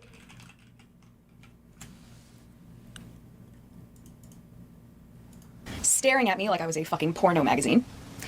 He said this, on loop until he came. Think about this every time I fuck my own girlfriend. I really didn't want to include this. That's what he said. It's really disgusting and really mean. But he said that on loop until he came, all over my sacred tattoo. So yeah. Where did you think the cum was gonna go? What? I'm sorry. It's not a... I tried to talk him out of it, but I did not use the word no, and I did not use the word stop. I knew that his flight was the next day during the day. I knew that I was going to get one more night alone. There was a third day, and everyone's going to be like, hey, why didn't you run away? Where the fuck was I going to sleep? Where the fuck was I going to stay? Didn't he just pay you for a whole ass fucking thing? Didn't you just said he laid out all this money on you? No, but I mean, bro, this is fucking misogyny bait. This was so. I bet Fresh and Fit paid for this video. I want to know who sponsored this video. And everyone's going to be like, hey, why didn't you run away? Where the fuck was I going to sleep? Where the fuck was I going to stay? We went to an art exhibit place. It was like something 15, that crazy place. Just went there and hung out. In his reply video to mine, he explicitly said that we had consensual sex, which is interesting because in his message here, he says, I don't agree with that, but I understand. We didn't have sex, but that's not really the point with the line. So you're not wrong. That's why I didn't want to cross that specific line. Again, I understand if you hate me. Okay, we get a clip out of... We didn't have sex. So we now officially have on record him saying that we had sex, but I have record here him saying that we didn't have sex. This is what they got Bill Clinton on, by the way. I mean, he is probably using sex for shorthand. He probably just didn't want to give a full inventory of every particular action that you did, but, you know, okay. Have sex. So we now officially have on record him saying that we had sex, but I have record here him saying that we didn't have sex. Oh, we've got more conversations leaked. Oh, boy. But I have record here him saying that we didn't have sex. Oh, like, did I cross other lines? Dude, holy shit, did I pressure you?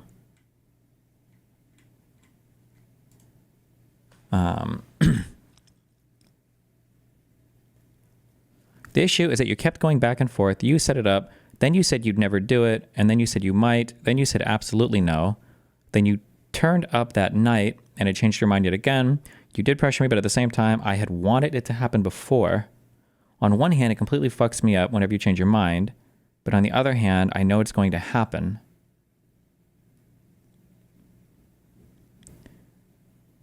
Oh, fuck. Hold on. I'm going to do a quick mind read here, and maybe it'll come up later on.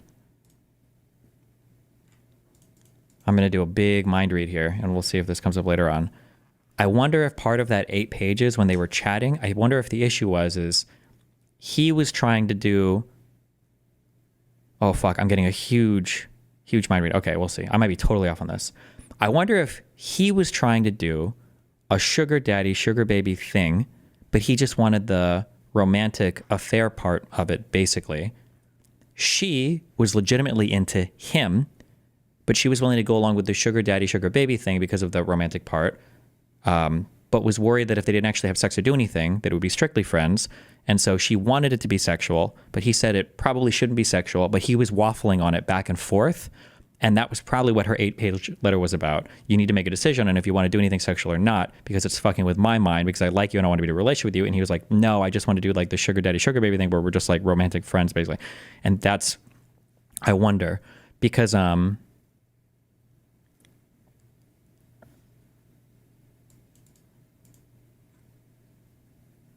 ooh, damn, this is dirty too. Oh, hold on. You have to, and there's another meta level that you have to put onto this as well, is he's messaging her. I'm going to assume, because I don't know his side, but he's messaging her, like speaking, I'm going to assume he's speaking somewhat genuinely. He's messaging her speaking somewhat genuinely. She is probably already planning on this being some kind of setup or knowing it will go public, because they've turned on vanish mode, but she has a second phone that she's using to take video of this. So she knows that these are being preserved forever. So she's probably talking knowing that it's going to be preserved forever. So who knows what she might have said otherwise. Now, maybe it's not affecting anything at all, but they're on a hidden mode here and she's recording it. So This is one of the things I always say we have to be careful about, like when people are showing videos of somebody being crazy, you can wind somebody up a ton and then put a camera up and then be totally chill because you know where it's going. You know it's being recorded. Like, aren't you being crazy right now? And the other person's like wiling out. Well, yeah, no shit. You're recording now, right? So that's pretty wild too. But even in the messages that she's typing here, though, it sounds like she was, well, no, she's saying that she did want something more. I had wanted it to happen before. Sounds like she wanted there to be some sexual thing. And then it completely fucks me up whenever you change your mind, because it probably is going back and forth, we might guess. Yeah.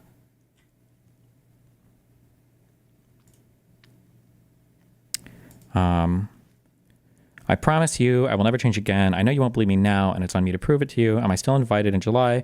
Pressuring for something, making me feel like you want it, and then immediately regretting it doesn't feel good, but at least I got paid. Ouch, but yeah, fair. Do you hate me? I wouldn't blame you.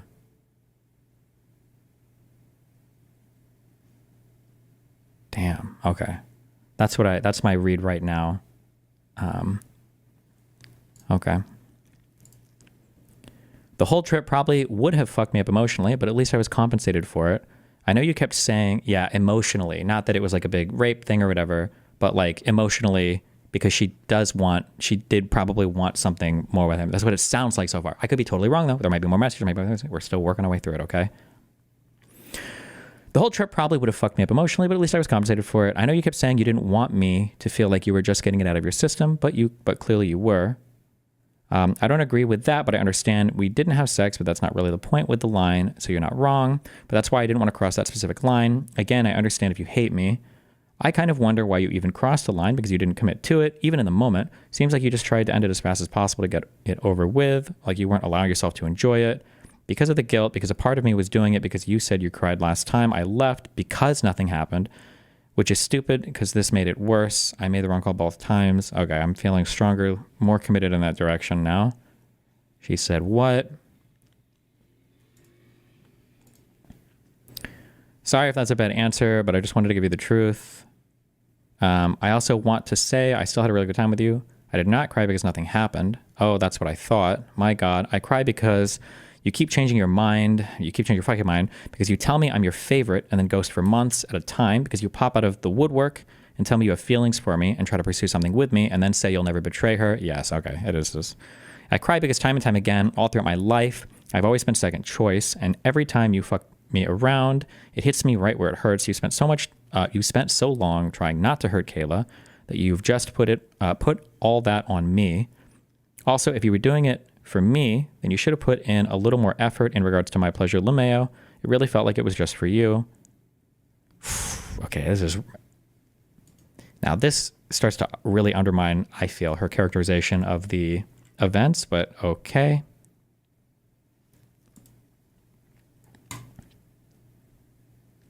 When we were talking about the pool, you asked me what my favorite part of the trip was. I said just hanging out with you, especially by the pool. You said your favorite part was the part we couldn't talk about. So what the fuck is this?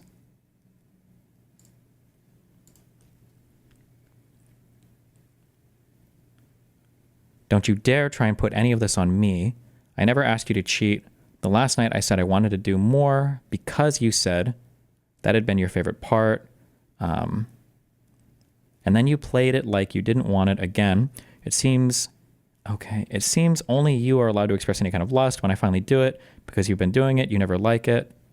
I don't understand why is she posting these? I feel like these are not helping her side of this at all, but okay.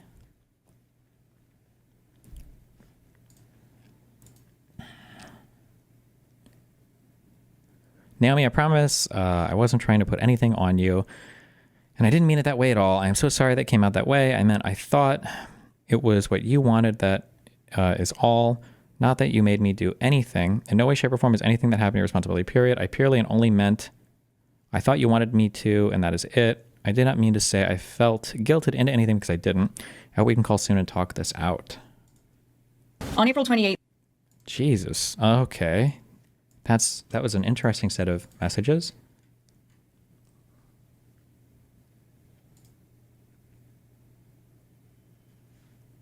Wait, this didn't play again.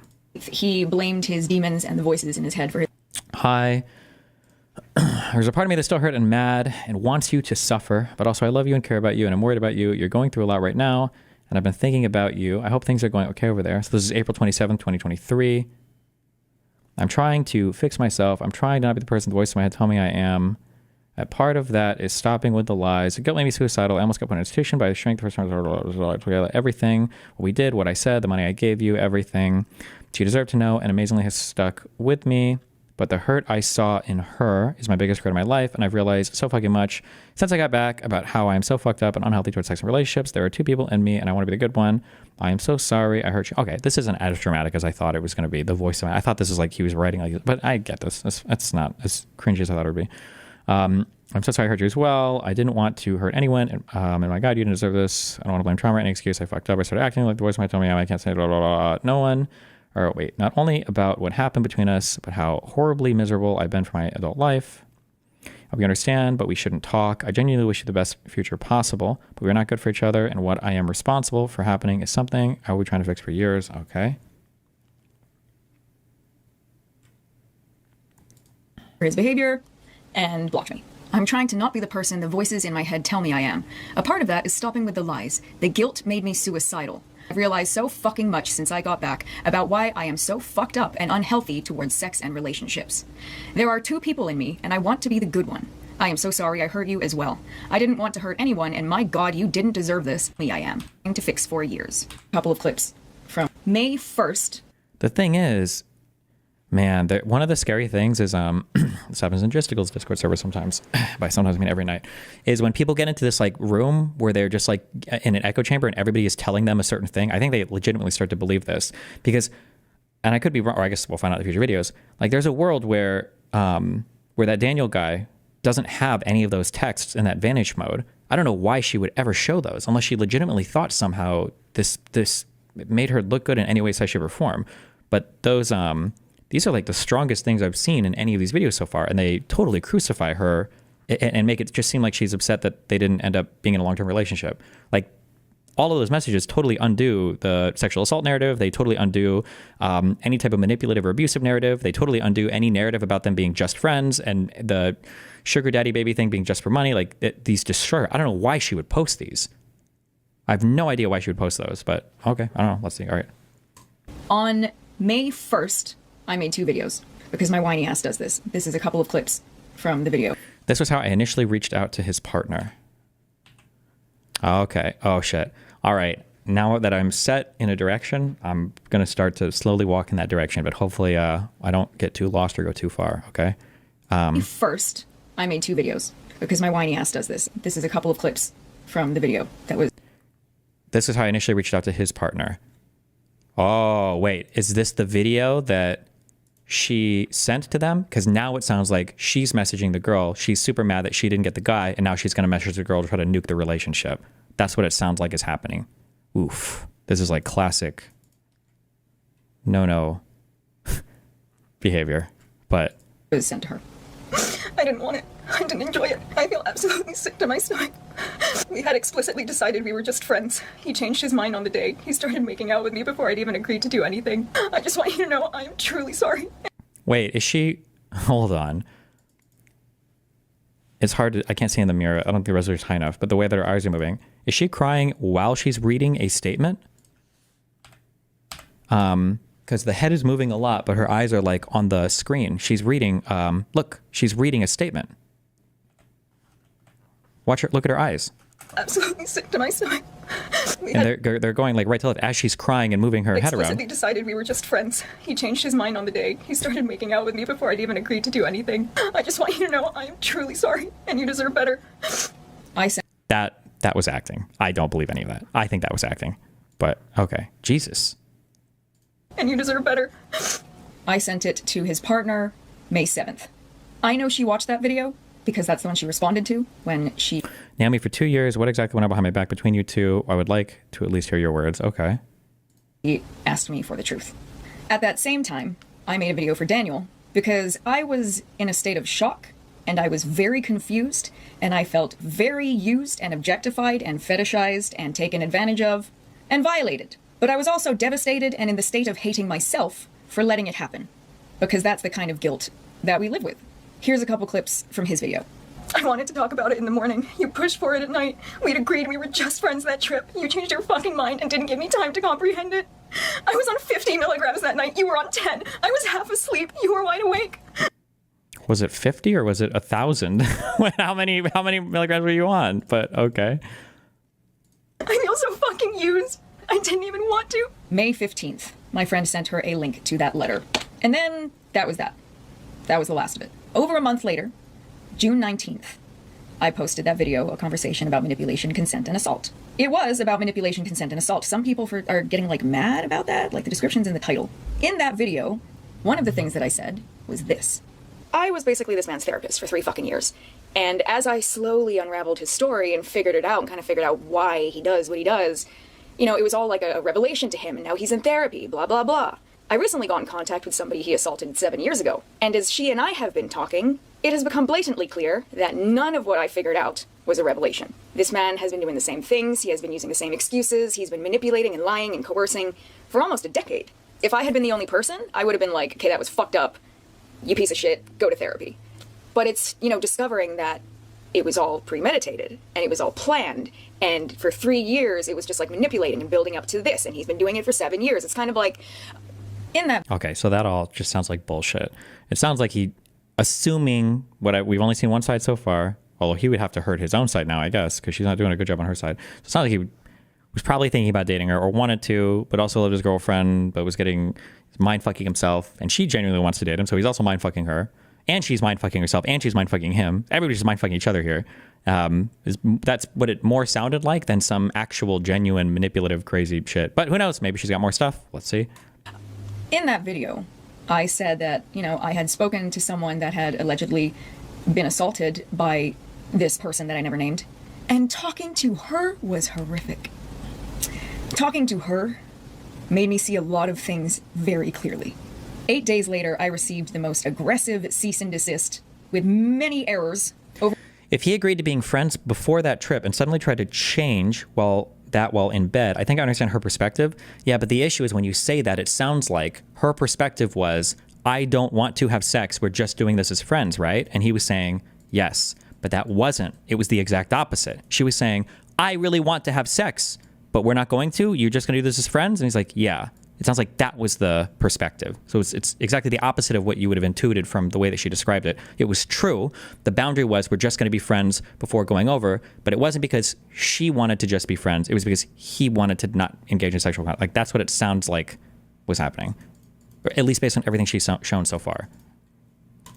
Over the video that never identified who it was about, I replied that day because they gave me a 24-hour response period, which was not enough time for me to get my own lawyer.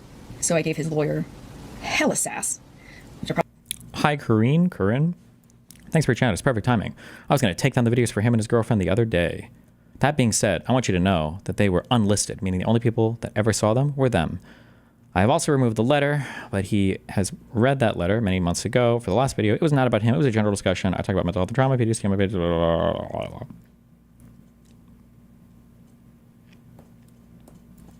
Okay. Probably shouldn't have, but. So the 2 videos that were made May 1st, that were sent May 7th, those were the other videos referenced in the cease and desist. Because a lot of people were like, what the fuck, it says videos. So the first link led to those 2 videos. The second link led to the 8-page letter. And the third link led to a conversation about manipulation, consent, and assault. I knew that coming forward would potentially ruin me, get me sued. He didn't really mention the second allegation in his little monotonous read. He's still trying to sweep that one under the rug. So he is going to focus all of his energy on trying to ruin me as much as he can on his way out. Whether or not anyone is right or wrong here, the cease and desist is completely meritless. No, there is no implication of who she is talking about or anything like that. Well, the question is would civil action be meritless? And, I mean, who knows? I don't know. And he's going to be able to. I will acknowledge that I did not fight him off. And I did continue to hang out with him afterwards because I was in a state of shock.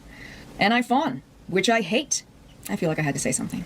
Genuinely, I don't want anyone else getting hurt. And I am willing to be publicly crucified for it. He can afford the best lawyers. Somebody informed me he hired a global crisis PR manager. Like, I'm going to end up bankrupt, I'm telling you right now. Holy shit. Okay. This is a terrifying, formidable foe. All right. Let's see. We've got, that was video 3.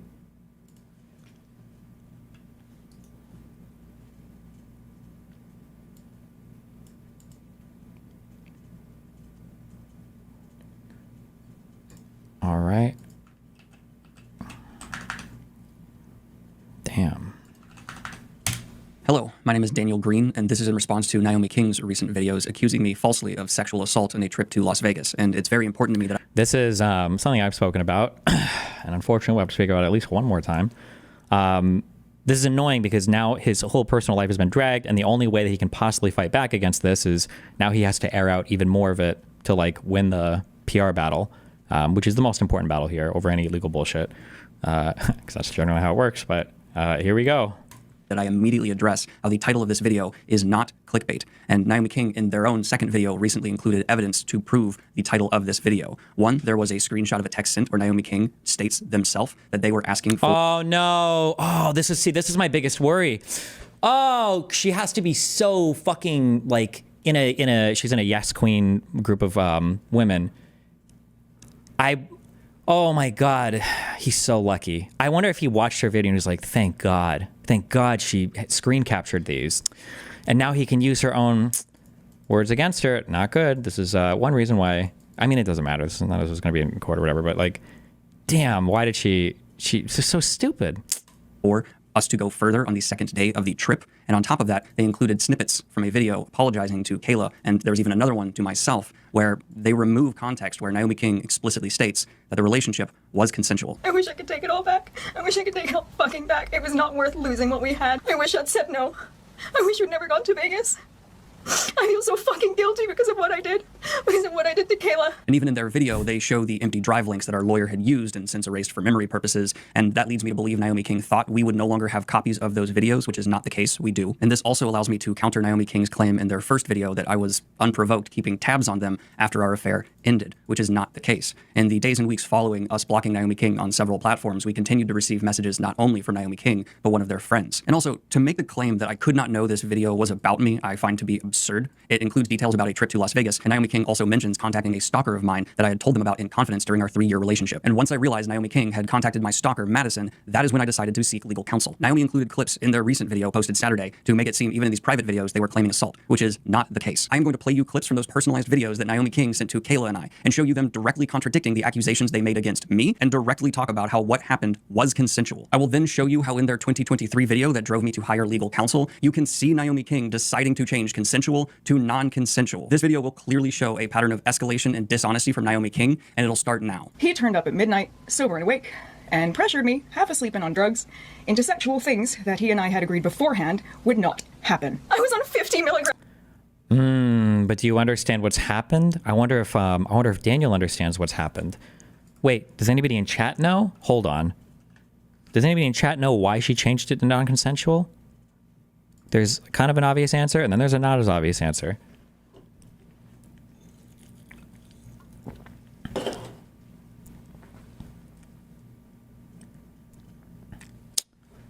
It was, the non-consensual thing obviously plays better, I think, publicly, if that's a goal. But I think the not as obvious answer is, it's because since she wasn't able to finally date him after their little arrangement, now she recodes all of it as the only reason why I ever agreed to any of the sexual activities at all was because I thought we were going to date eventually. And since we didn't date, now that was all non-consensual. Because with that first video that she posted a long, long time ago, Hey guys. if you think about it, now with more of this video in context, that's basically what she's talking about in this video. Was if you're hooking up with a guy thinking you're going to date him, and then you don't, that's assault. That's what she's like recoding it basically, or redefining it at least. That's what this video is about though, right? False reports and shit. But I genuinely believe that like intent and manipulation needs to be a part of the conversation when it comes to consent. Especially, you know, when you look into laws, it's like, okay, what counts as sexual assault? Non-consensual penetration. If you look into the laws in Nevada, in Vegas, it is only assault if there was penetration. If you whipped out your dick in public. Like, there's no other middle ground. I'm fine, as fucked up as it was, and it did make my PTSD go through the roof. And that's another thing. Obviously, anyone watching this that's kind of been through some fucked up emotional manipulation. Was it earlier in the video? Wait, hold on. Intent and all that should be included in the conversation. Oh. It's YouTube as well. I genuinely feel like manipulation and intent and all that should be included in the conversation of assault. For example, about 2 months ago, I had a friend turn out to not be a friend because he did shit I didn't want, he coerced me, all that. He basically went home and then was like, you've been at the worst of me, and then blocked me and hasn't spoken to me since. And on one hand, there was a part of me that was like, well, that was assault, but there was another part of me that was like, you didn't fucking fight back, so, you know. And I was basically this man's therapist for 3 fucking years. And as I slowly unraveled his story and figured it out and kind of figured out why he does what he does, you know, it was all like a revelation to him, and now he's in therapy, blah, blah, blah. I recently got in contact with somebody he assaulted 7 years ago. And as she and I have been talking, it has become blatantly clear that none of what I figured out was a revelation. Is she rewriting these interactions, or does she not even Well, it's basically like, because she talked with them a lot, they were getting closer, but then they ended up not dating, so now they were never going to be boyfriend-girlfriend. She was just his therapist. Those emotional conversations were basically, like, you know how like guys, I guess, might use, well, I guess in this way it was almost reversed, use emotional intimacy to try to get sex. She was using emotional intimacy to try to get sex. But since she didn't get the sex, now it wasn't real emotional intimacy. She was just being his therapist, basically, right? This man has been doing the same things. He has been using the same excuses. He's been manipulating and lying and coercing for almost a decade. So at that point, it's like, okay, you know, looking into laws and stuff like that, every law is explicitly like, if you did something and then you regret it after, it's not assault. But they don't take into account how good so many predators are at lying and setting up the situations. I found this conversation with him that I had actually taken a photo of, basically when I got back. So like she's saying here that it wasn't that the sex was non-consensual. It was just that I thought we were going to eventually date and we didn't. So that makes it non-consensual. Because if you have sex with somebody with the assumption that eventually you're going to date, you don't, well, now it's assault. That's where she's kind of like rewinding the tape and re-recording here is kind of what she's doing, how she's defining it. But it makes more sense now given context for what was happening. Yeah. Okay. Grabs that night, you were on 10. First of all, directly there, Naomi King is contradicting themselves, saying I was on 0, then 10. But in addition to that, even in the screenshot they show, they're messaging me about taking 40 milligrams around lunchtime, and then directly state that I arrived around midnight. I had no knowledge that Naomi King was continuing to take edibles, and that contradicts what actually happened when I arrived, where they walked down to the hotel lobby in a bathrobe, greeted me, and walked me back upstairs, sober as a whistle. Anyway, So he doesn't know if she's sober or not. She could still be high, but maybe he doesn't perceive it, or she's just a functioning weed person. Because again, if you smoke or drink regularly, like you're not going to appear high or drunk. I mean, that's just a reality. Also, when it comes to like stuff affecting people, I think it really depends on the person. Like if I have a very, very low tolerance for weed, but if I eat an edible, it will still take a full hour and a half for it to affect me. Like I can eat too much and I'll be stone cold sober for an hour and a half. I know other people who will take a certain type of drug. It can be MDMA, it can be edibles, it can be drinking, and they'll be, alcohol hits me pretty quick, but they'll be high in like 20 minutes, literally. It's a big deal if I ever do MDMA with somebody, I have to like time it. I usually take mine like 45 to 60 minutes earlier because it takes me a long time to get high for whatever reason. I don't know. So, I mean, like everybody's a little bit different there. So the idea that like, oh, well, you took it so you couldn't have possibly been high because it had only been 30 minutes or an hour, like maybe not. You don't know that. Like you need more information there, but. reached out to his girlfriend because I felt like shit. And I know what it's like to be cheated on, and it fucking sucks. She replied and asked me for the truth. She asked me for the truth. I was at the airport when I received that message. I headed home to send her the truth. By the time I got home, she had asked me to leave her alone, which I completely understood. So I respected that, and I left her alone. A handful of days later, she reached out to me again to call me a vile, despicable human being. It was that message that made it very clear to me that she had been asking him for the truth, and he was still lying. Naomi King said in their video that Holy shit, we've got a guest star appearance. Oh my God. I reached out to them and wanted to know the truth.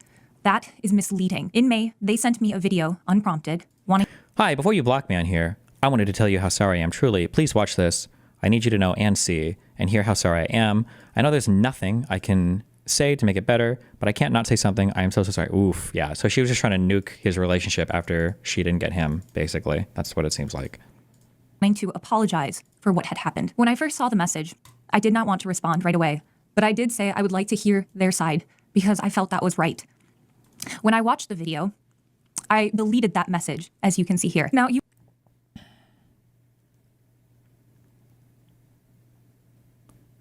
Wait, is she Naomi? And the other girl's Kayla? I understand you feeling guilty and want to say something, but please just let me grieve in peace. I'm trying to hold on to whatever piece of life I have left. And right now, this is just, or wait, do I have it? Oh, she's Kayla and the other person is Naomi. Okay. So this is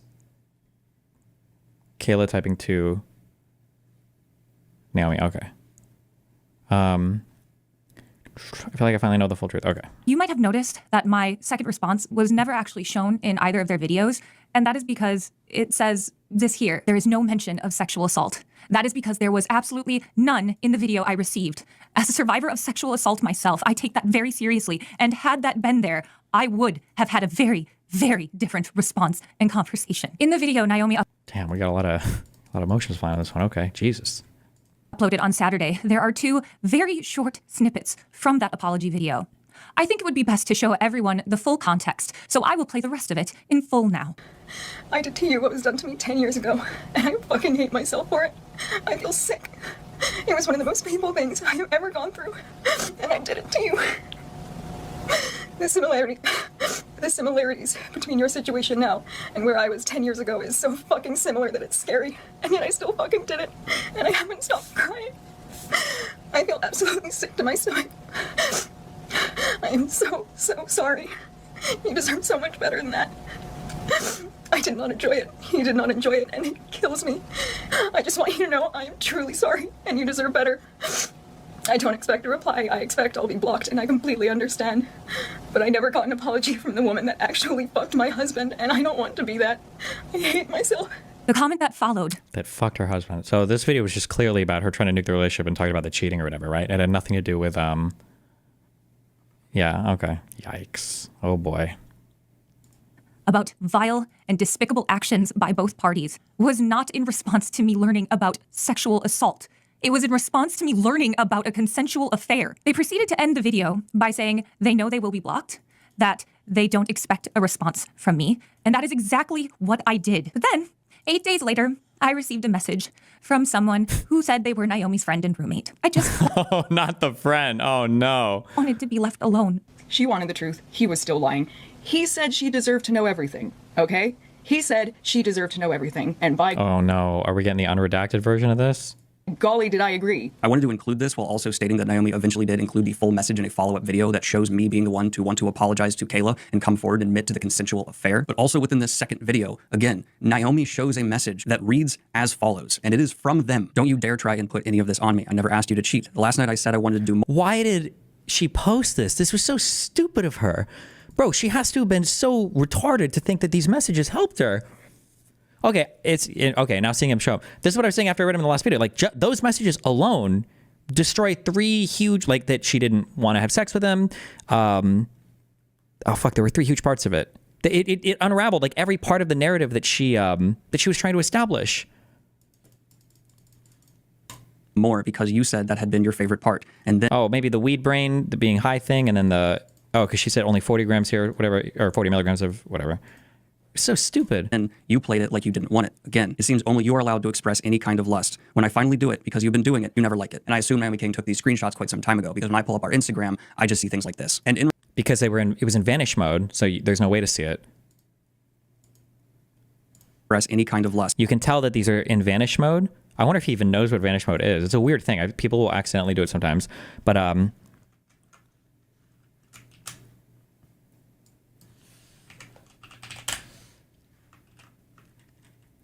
around her box here, where she would type in her message, these little dotted lines mean that the message is being sent in vanish mode, not in the solid line mode, which would be normal. So he might not even know what the fuck this mode is. So that's why he's confused why they're gone, but that's why. What the fuck is the thing? Which means what? It basically, it treats it like Snapchat, basically. So when you send a message after you swipe away from it, it's gone, basically. When I finally do it, because you've been doing it, you never like it. And I assume Naomi King took these screenshots quite some time ago, because when I pull up our Instagram, I just see things like this. And in regards to the allegation about me pressuring in the absence of lube, it was Naomi King who on our second day there was repeatedly asking me to go buy lube despite me saying I did not want to have sex. And they went as far as to bring up a nearby sex shop on their phone's map app. Until you found out it was a sugar baby, and that I had someone, and suddenly another fire lit up under your ass, and you wanted me again. And I feel terrible for cheating on Kel. He treats me better than anyone I have ever been with. This is an example of Naomi King twisting the truth to fit their narrative. There were times that both of us felt bad after crossing boundaries we shouldn't have while we were both in relationships. And there was no pattern to my recollection of it being when Naomi broke up with someone or I did at all. There were even instances. Go back. Wait, go back to what about it? He treats me better than anyone I have ever been with. This is an example of Naomi King twisting. Oh, wait, just wait. someone, and suddenly another fire lit up under your ass and you wanted me again. I feel terrible for cheating on Kel. He treats me better than anyone I have ever been with. This is an example. Read the screen. Oh, she was cheating on a guy. Kel is a married man that Naomi was seeing at the time. Oh, okay. I mean, if she does like sugar baby stuff, I doubt she gives a fuck about people cheating or whatever, right? I have ever been with. This is an example of Naomi King twisting the truth to fit their narrative. There were times that both of us felt bad after crossing boundaries we shouldn't have while we were both in relationships. And there was no pattern to my recollection of it being when Naomi broke up with someone or I did at all. There were even instances of Naomi King telling me things along the lines of, it's better to ask forgiveness than permission, in regards to the fact that because I am bisexual and in a hetero relationship with Kayla, she has told me it's okay for me to seek sexual relations with a man, but not a woman. With Naomi King being non-binary, Jesus. they were referencing that there's a gray space. But it is absolutely Oh, Jesus. my fault that those lines were crossed at all, and I take full accountability for that. And this is something that Kayla and I Oh my God. That's like, guys, just a heads up, no matter how woke you are, that will never, ever, ever, ever work in any relationship ever. If you're talking to your partner and they're like, you can fuck around, but only with like, only gay shit.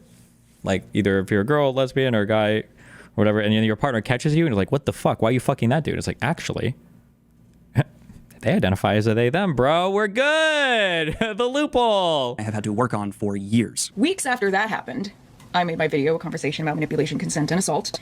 I did not think he was keeping tabs on me. And in case you're wondering if there have been any allegations against Daniel, there was. He told me about it. I feel like this is going to end with us finding out that like she wrote that. I'm just kidding. That's not going to happen. That's the only reason I know about it. He told me it was false and that there's no way it could be true because he wasn't there at the time. Turns out he told Discord something different Wait, because he told me about it. Any allegations against Daniel? hold on. There was. He told me about it. That's the only reason I know about it. He told me it was false. She says the only reason she knew about it was because he told me about it. Some random Tumblr just accused me of rape at a time I literally could not have been in that state. This sounds like she asked about it first, though. But I don't know. Maybe we'll see more from him. But And that there's no way it could be true because he wasn't there at the time. Turns out he told Discord something different. He told Discord he was there, but he was only there to visit his father. I fully admit, at the time, I had no idea who was making those allegations, and I had an instinctual response to just say no, absolutely could not be anybody. I only visited my dad for a few weeks that summer in Nashville before going off to study abroad in Ireland. I had been on a couple of Tinder dates while I was visiting my dad, but obviously none of those dates aligned with what was being alleged in these posts at all. But I did not know for sure who this person was until I worked with my lawyer when I sent off my cease and desist, and they were able to find out it was Madison, a person whose full name I will not say here because after I sent my cease and desist, they did delete their posts. At that point, I filed a police report against Madison as well. One of the reasons I didn't suspect Madison was the one to make these accusations was, one, it did not align with our encounter in Nashville at all, and in addition to that, after I got back from studying abroad in Ireland, Madison came to visit me in Virginia on their way to Florida, driving several hours out of their way to spend a weekend with me. And I have an eyewitness testimony from my college roommate who can talk about meeting Madison that weekend. All I asked Mark to do was say what they knew for sure about that weekend when Madison visited. Hi, my name's Mark. I was Daniel's roommate, one of Daniel's roommates, our senior year of college, so that would be fall 2016 through spring 2017. We lived in a house together in Fredericksburg. At one point, Maddie came to visit Daniel. I didn't have eyes on the correspondence between them before her arrival or after her departure. She was very cordial the entire time she was in the house. Daniel introduced her to us. They spent a bit of time together in his room behind closed doors, so I didn't see what was going on back there. But I did see her walk throughout the house a couple of times. She didn't communicate to me that she was there against her will or any intent to leave or desire to leave or anything like that. So yeah. And on a final note regarding Madison, they have had a pattern of appearing when I specifically either hit milestones on the channel or release a book. When I first heard about someone making accusations about me, it is when I hit 100,000 subscribers. They then followed up with another post when I released my book, Breach of Peace. And with what the last video was here on the channel, I can't help but feel like it's still a thing. We got back to the hotel. I went to the pool. He stayed in the hotel room for hours. This was another lie from Naomi. I wasn't sure if I should take the time to disprove here in the video, but I think it's important to display a pattern of dishonest behavior from Naomi. We went out on excursions the entire... what causes girls to get this obsessed with a dude? There are things. You know what? I will say it. I think one of the big problems is I think there is a lot of infantilization that goes on And I feel like people can like very easily, obviously, I guess I'm a biased party in saying this, but people can very easily just like say over and over again, like power dynamics or whatever, and just like say that. And it's like thought terminating. And it's like, oh shit, well, that person must be the bad person in this party, I guess. And then it basically, or literally excuses every possible behavior from the other person because they're either being manipulated or they're not able to control themselves, or they have, it's PTSD, it's the freezing response, it's the trauma response, it's the I couldn't help themselves, it's the other person was like, it's, I don't know, it just feels really stupid. But I don't know. It feels like, somebody said it in chat. They had an expression for it. What do they call it? The yes, not yes queenification. Somebody had a good term for it. Oh, yassification, basically, or gaslighting? Gaslighting, yeah.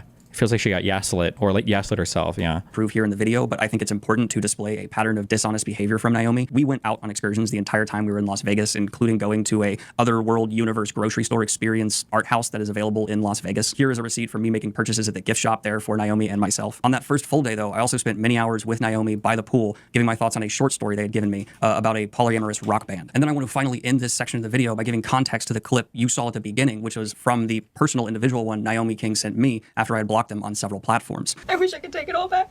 I wish I could take it all fucking back. It was not worth losing what we had. It was not worth putting Kayla through all this fucking torture. It wasn't even slightly worth it. I wish I'd said no. I wish you'd never gone to Vegas. I feel so fucking guilty because of what I did.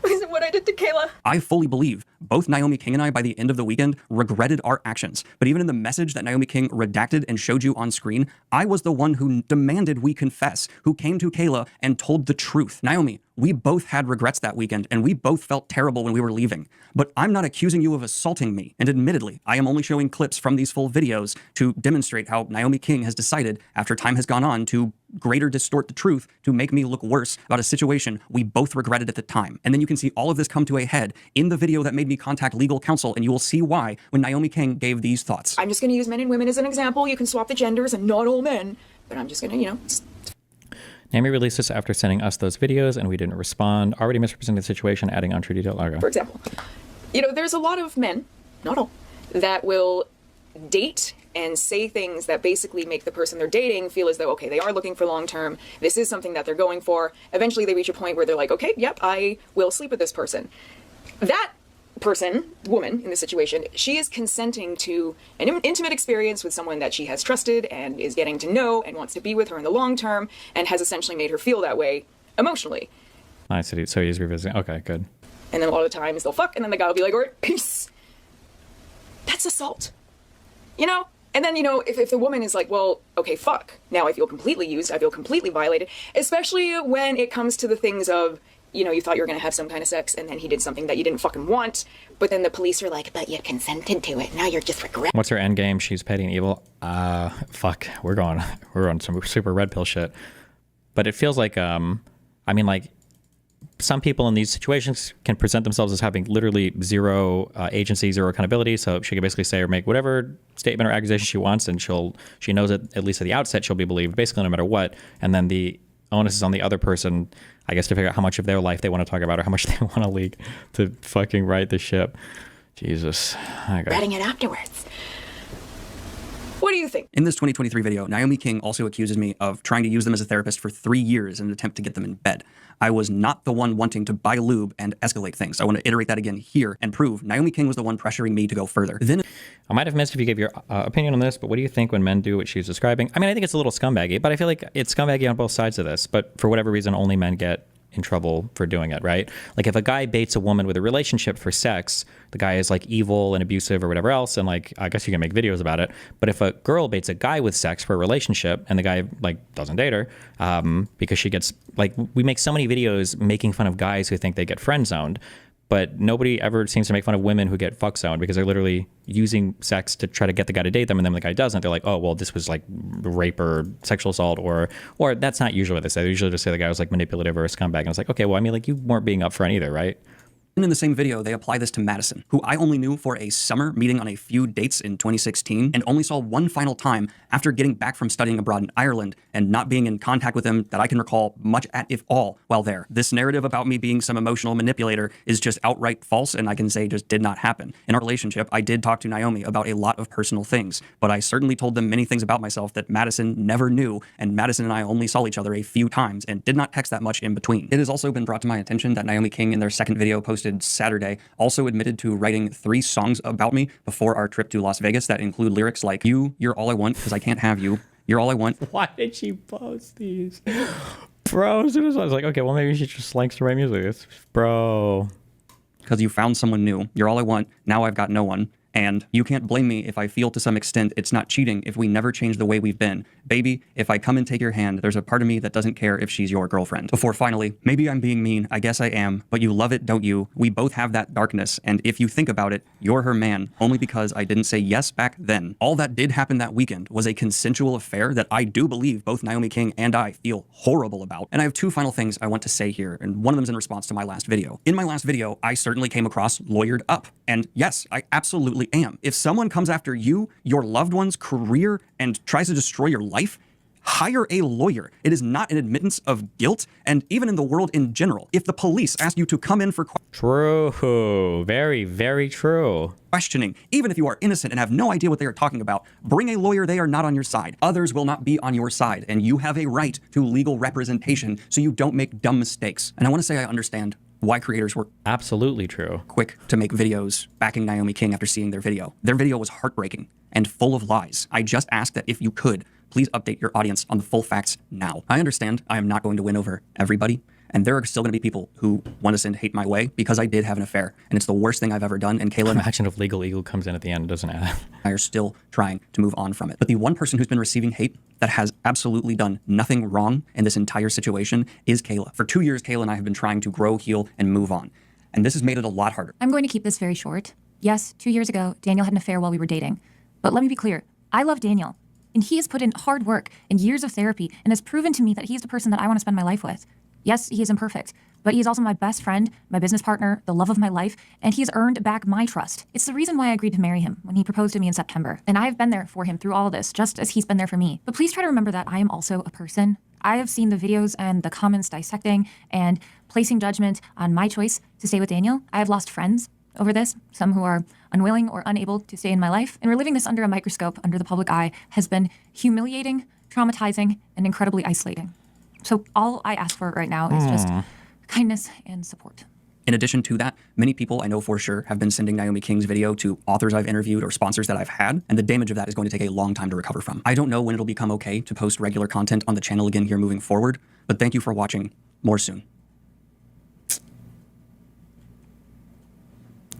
True. Wait, let me grab a... we need to soy the fuck up for these next few videos. 1 second.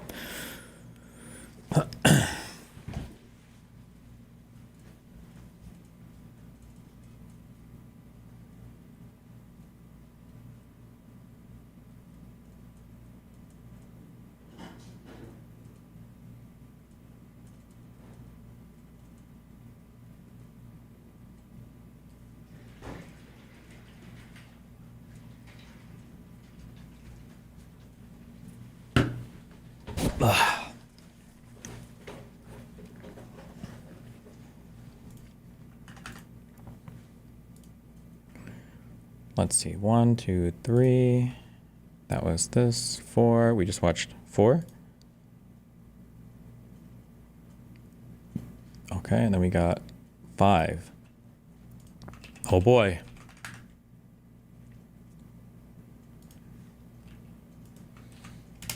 This is the 5th time I have tried recording an apology video, and there's no way to get it right. I am so sorry to every survivor that I have hurt in doing this. That was not my intent. And it breaks my heart how many people I have hurt. I have been reading your comments, and I am devastated by what I have done. This is not normal behavior. This is not okay, and I am checking myself. Part 2 was taken down by YouTube. It got flagged for sexual content. I'm not the one who took it down. I'm not trying to hide things. I'm not trying to pretend it didn't happen. And I already know that a bunch of you have downloaded it, so I'm not trying to hide. I am so sorry to every survivor that I have hurt in this. I am also, Why do we keep- horrifically sorry. I want to apologize to Kayla so much. And Daniel, I am devastated by how many people I have hurt. I never said that I said no. I never said that I fought him off. I never said that I said stop. I never said that he raped me. And now I have hurt thousands of people. I have become that person that has set survivors back. And that revolts me. And I hate it to every sexual assault survivor who watched my first... Man, we're on some high level. That revolts me. And I hate it to every sexual assault survivor who watched my first video. Revolts me. And I hate it to every... Okay, I was wondering if she cut in the middle of that sentence, but okay, she just... Okay, jeez. Sexual assault survivor who watched my first video and felt something and related and then watched part 2. Oh my God. Imagine if the last video of this is... And if you guys thought this was great, this is chapter 1 of Daniel's new book, and then boom, this would be the best viral marketing campaign ever. And felt completely betrayed. That also breaks my heart. Everyone's, experience of trauma is different. And I know that for so many people, I let you down. And I'm not okay with that. And I hurt so many people. It was not my intent. I genuinely thought I was doing something good. I thought I was protecting people, but clearly I was not.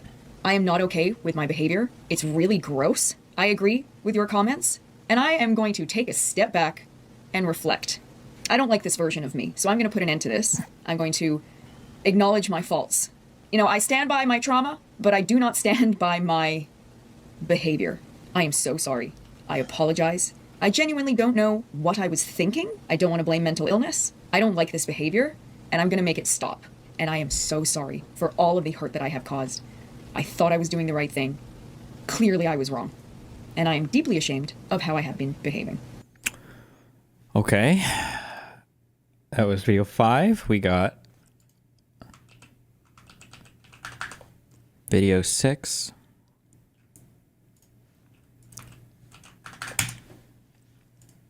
Naomi King's 8-page letter.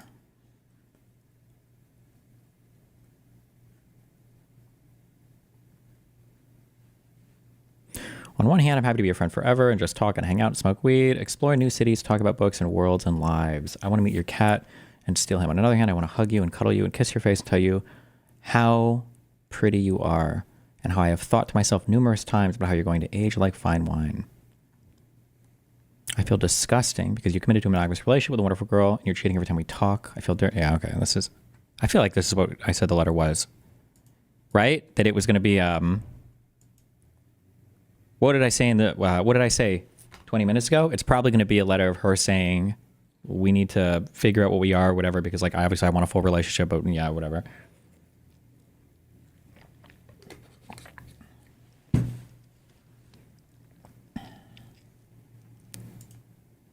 You say you want to cheat, and then you say you don't, and then you want, you say you want to ram your cock down my throat and think about me and blah, blah, blah. Then you say you never do it. And then, of course, in a couple months, you've changed your mind again. You go between being a friend, not being there at all, to wanting to set up an arrangement and fuck me for 48 hours straight. You want to be rough and dirty and do and say blah, blah, blah.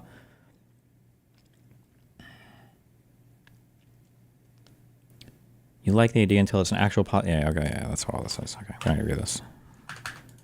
1, 2, 5, 6. And then 7. The fuck is this? Okay, don't care about this.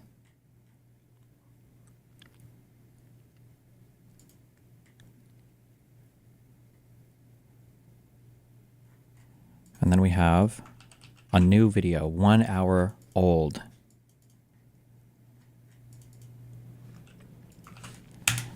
Hey guys, a couple days after I posted the cease and desist video, I was contacted by somebody who claims that they also had similar experiences with Daniel Greene. Again, this is just an allegation. I'm not saying that it is true. She wants to remain completely anonymous by... And you're gonna... Oh my god, dude, I actually... I hope... Jesus, please protect my mind that I'm not turned into a fucking Mago red pillar by the end of the year. Or end of the month. Name and face. However, she is okay with me sharing her voice. Oh my god. Again, this is just an allegation. I am not saying that it's true, but somebody reached out and she wanted to share her story. So I will be putting some audio from our chat in here, and I've dictated all this stuff onto the screen if you wanted to, hear somebody else's experience with him in the past. We went to UMW college together. We were both in the same year. This was 2013, and we both graduated 2017. We started hooking up, and we were kind of in the same, like, friends group, friends with benefits thing, like adjacent circles. This was sophomore year. So it was early fall when we started hooking up. So yeah, when the first time we were just in my dorm room, we'd never talked about sex or hooking up or anything before. And yeah, he just grabbed me and like you were saying in your video, he did the same thing, like the very aggressive tongue action and mouth. Yep. So I remember at the time I was like really surprised by it, but I was like, okay, like I did want to have sex, so fine, you know, whatever. But it was surprising. When we had sex, he choked me and bit me really hard without my permission, which I wasn't okay with. Yeah. After the sex ended, he asked me, he's like, is there anything that you want different for next time? Like, was there anything that you weren't okay with? It was like this whole thing, like I really prioritize communication and we need to like be on the same page. And I was like, wow, like actually, thank you so much for asking. The choking and biting, I wasn't okay with. And the next time we had sex, he choked me and bit me again. Of course. Yeah, and so, you know, I was 19, so in the moment I was like, okay, fine, like, this isn't worth bringing up again, like, it's gonna be ignored. There was one time where I was hungover. I think in general, sex ended, I want to have sex, saying in your video. So yeah, when benefits thing, like adjacent.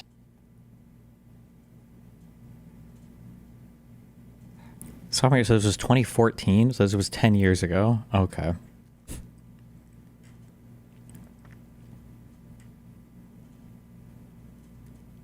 Jesus. Well.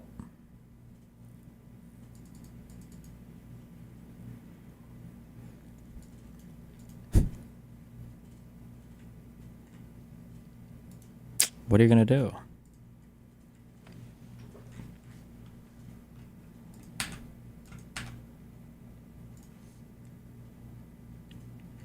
What an adventure.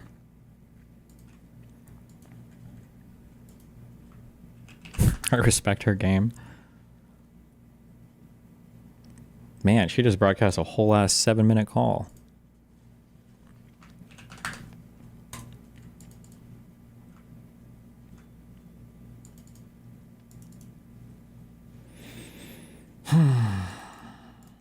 All right, well, that was a fun visit.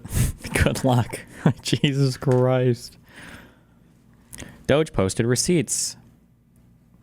There's a lot of booktubers that dogpiled on him after the first video that are apologizing now. Hello. I am here to, of course, apologise to Daniel Greene and to Kayla. As I said in my community post, when Daniel responded, if he disproved claims, I would, of course, come here to apologise. Now, why not just wait for a full response from her first? Okay. Would have remained as a community post. I feel like a match of whatever content I made is what is deserved in regards to bringing awareness to it. I woke up this morning to watch Naomi's video and then to watch Daniel's response in terms of not to that video, just everything. And I can only state... Wait.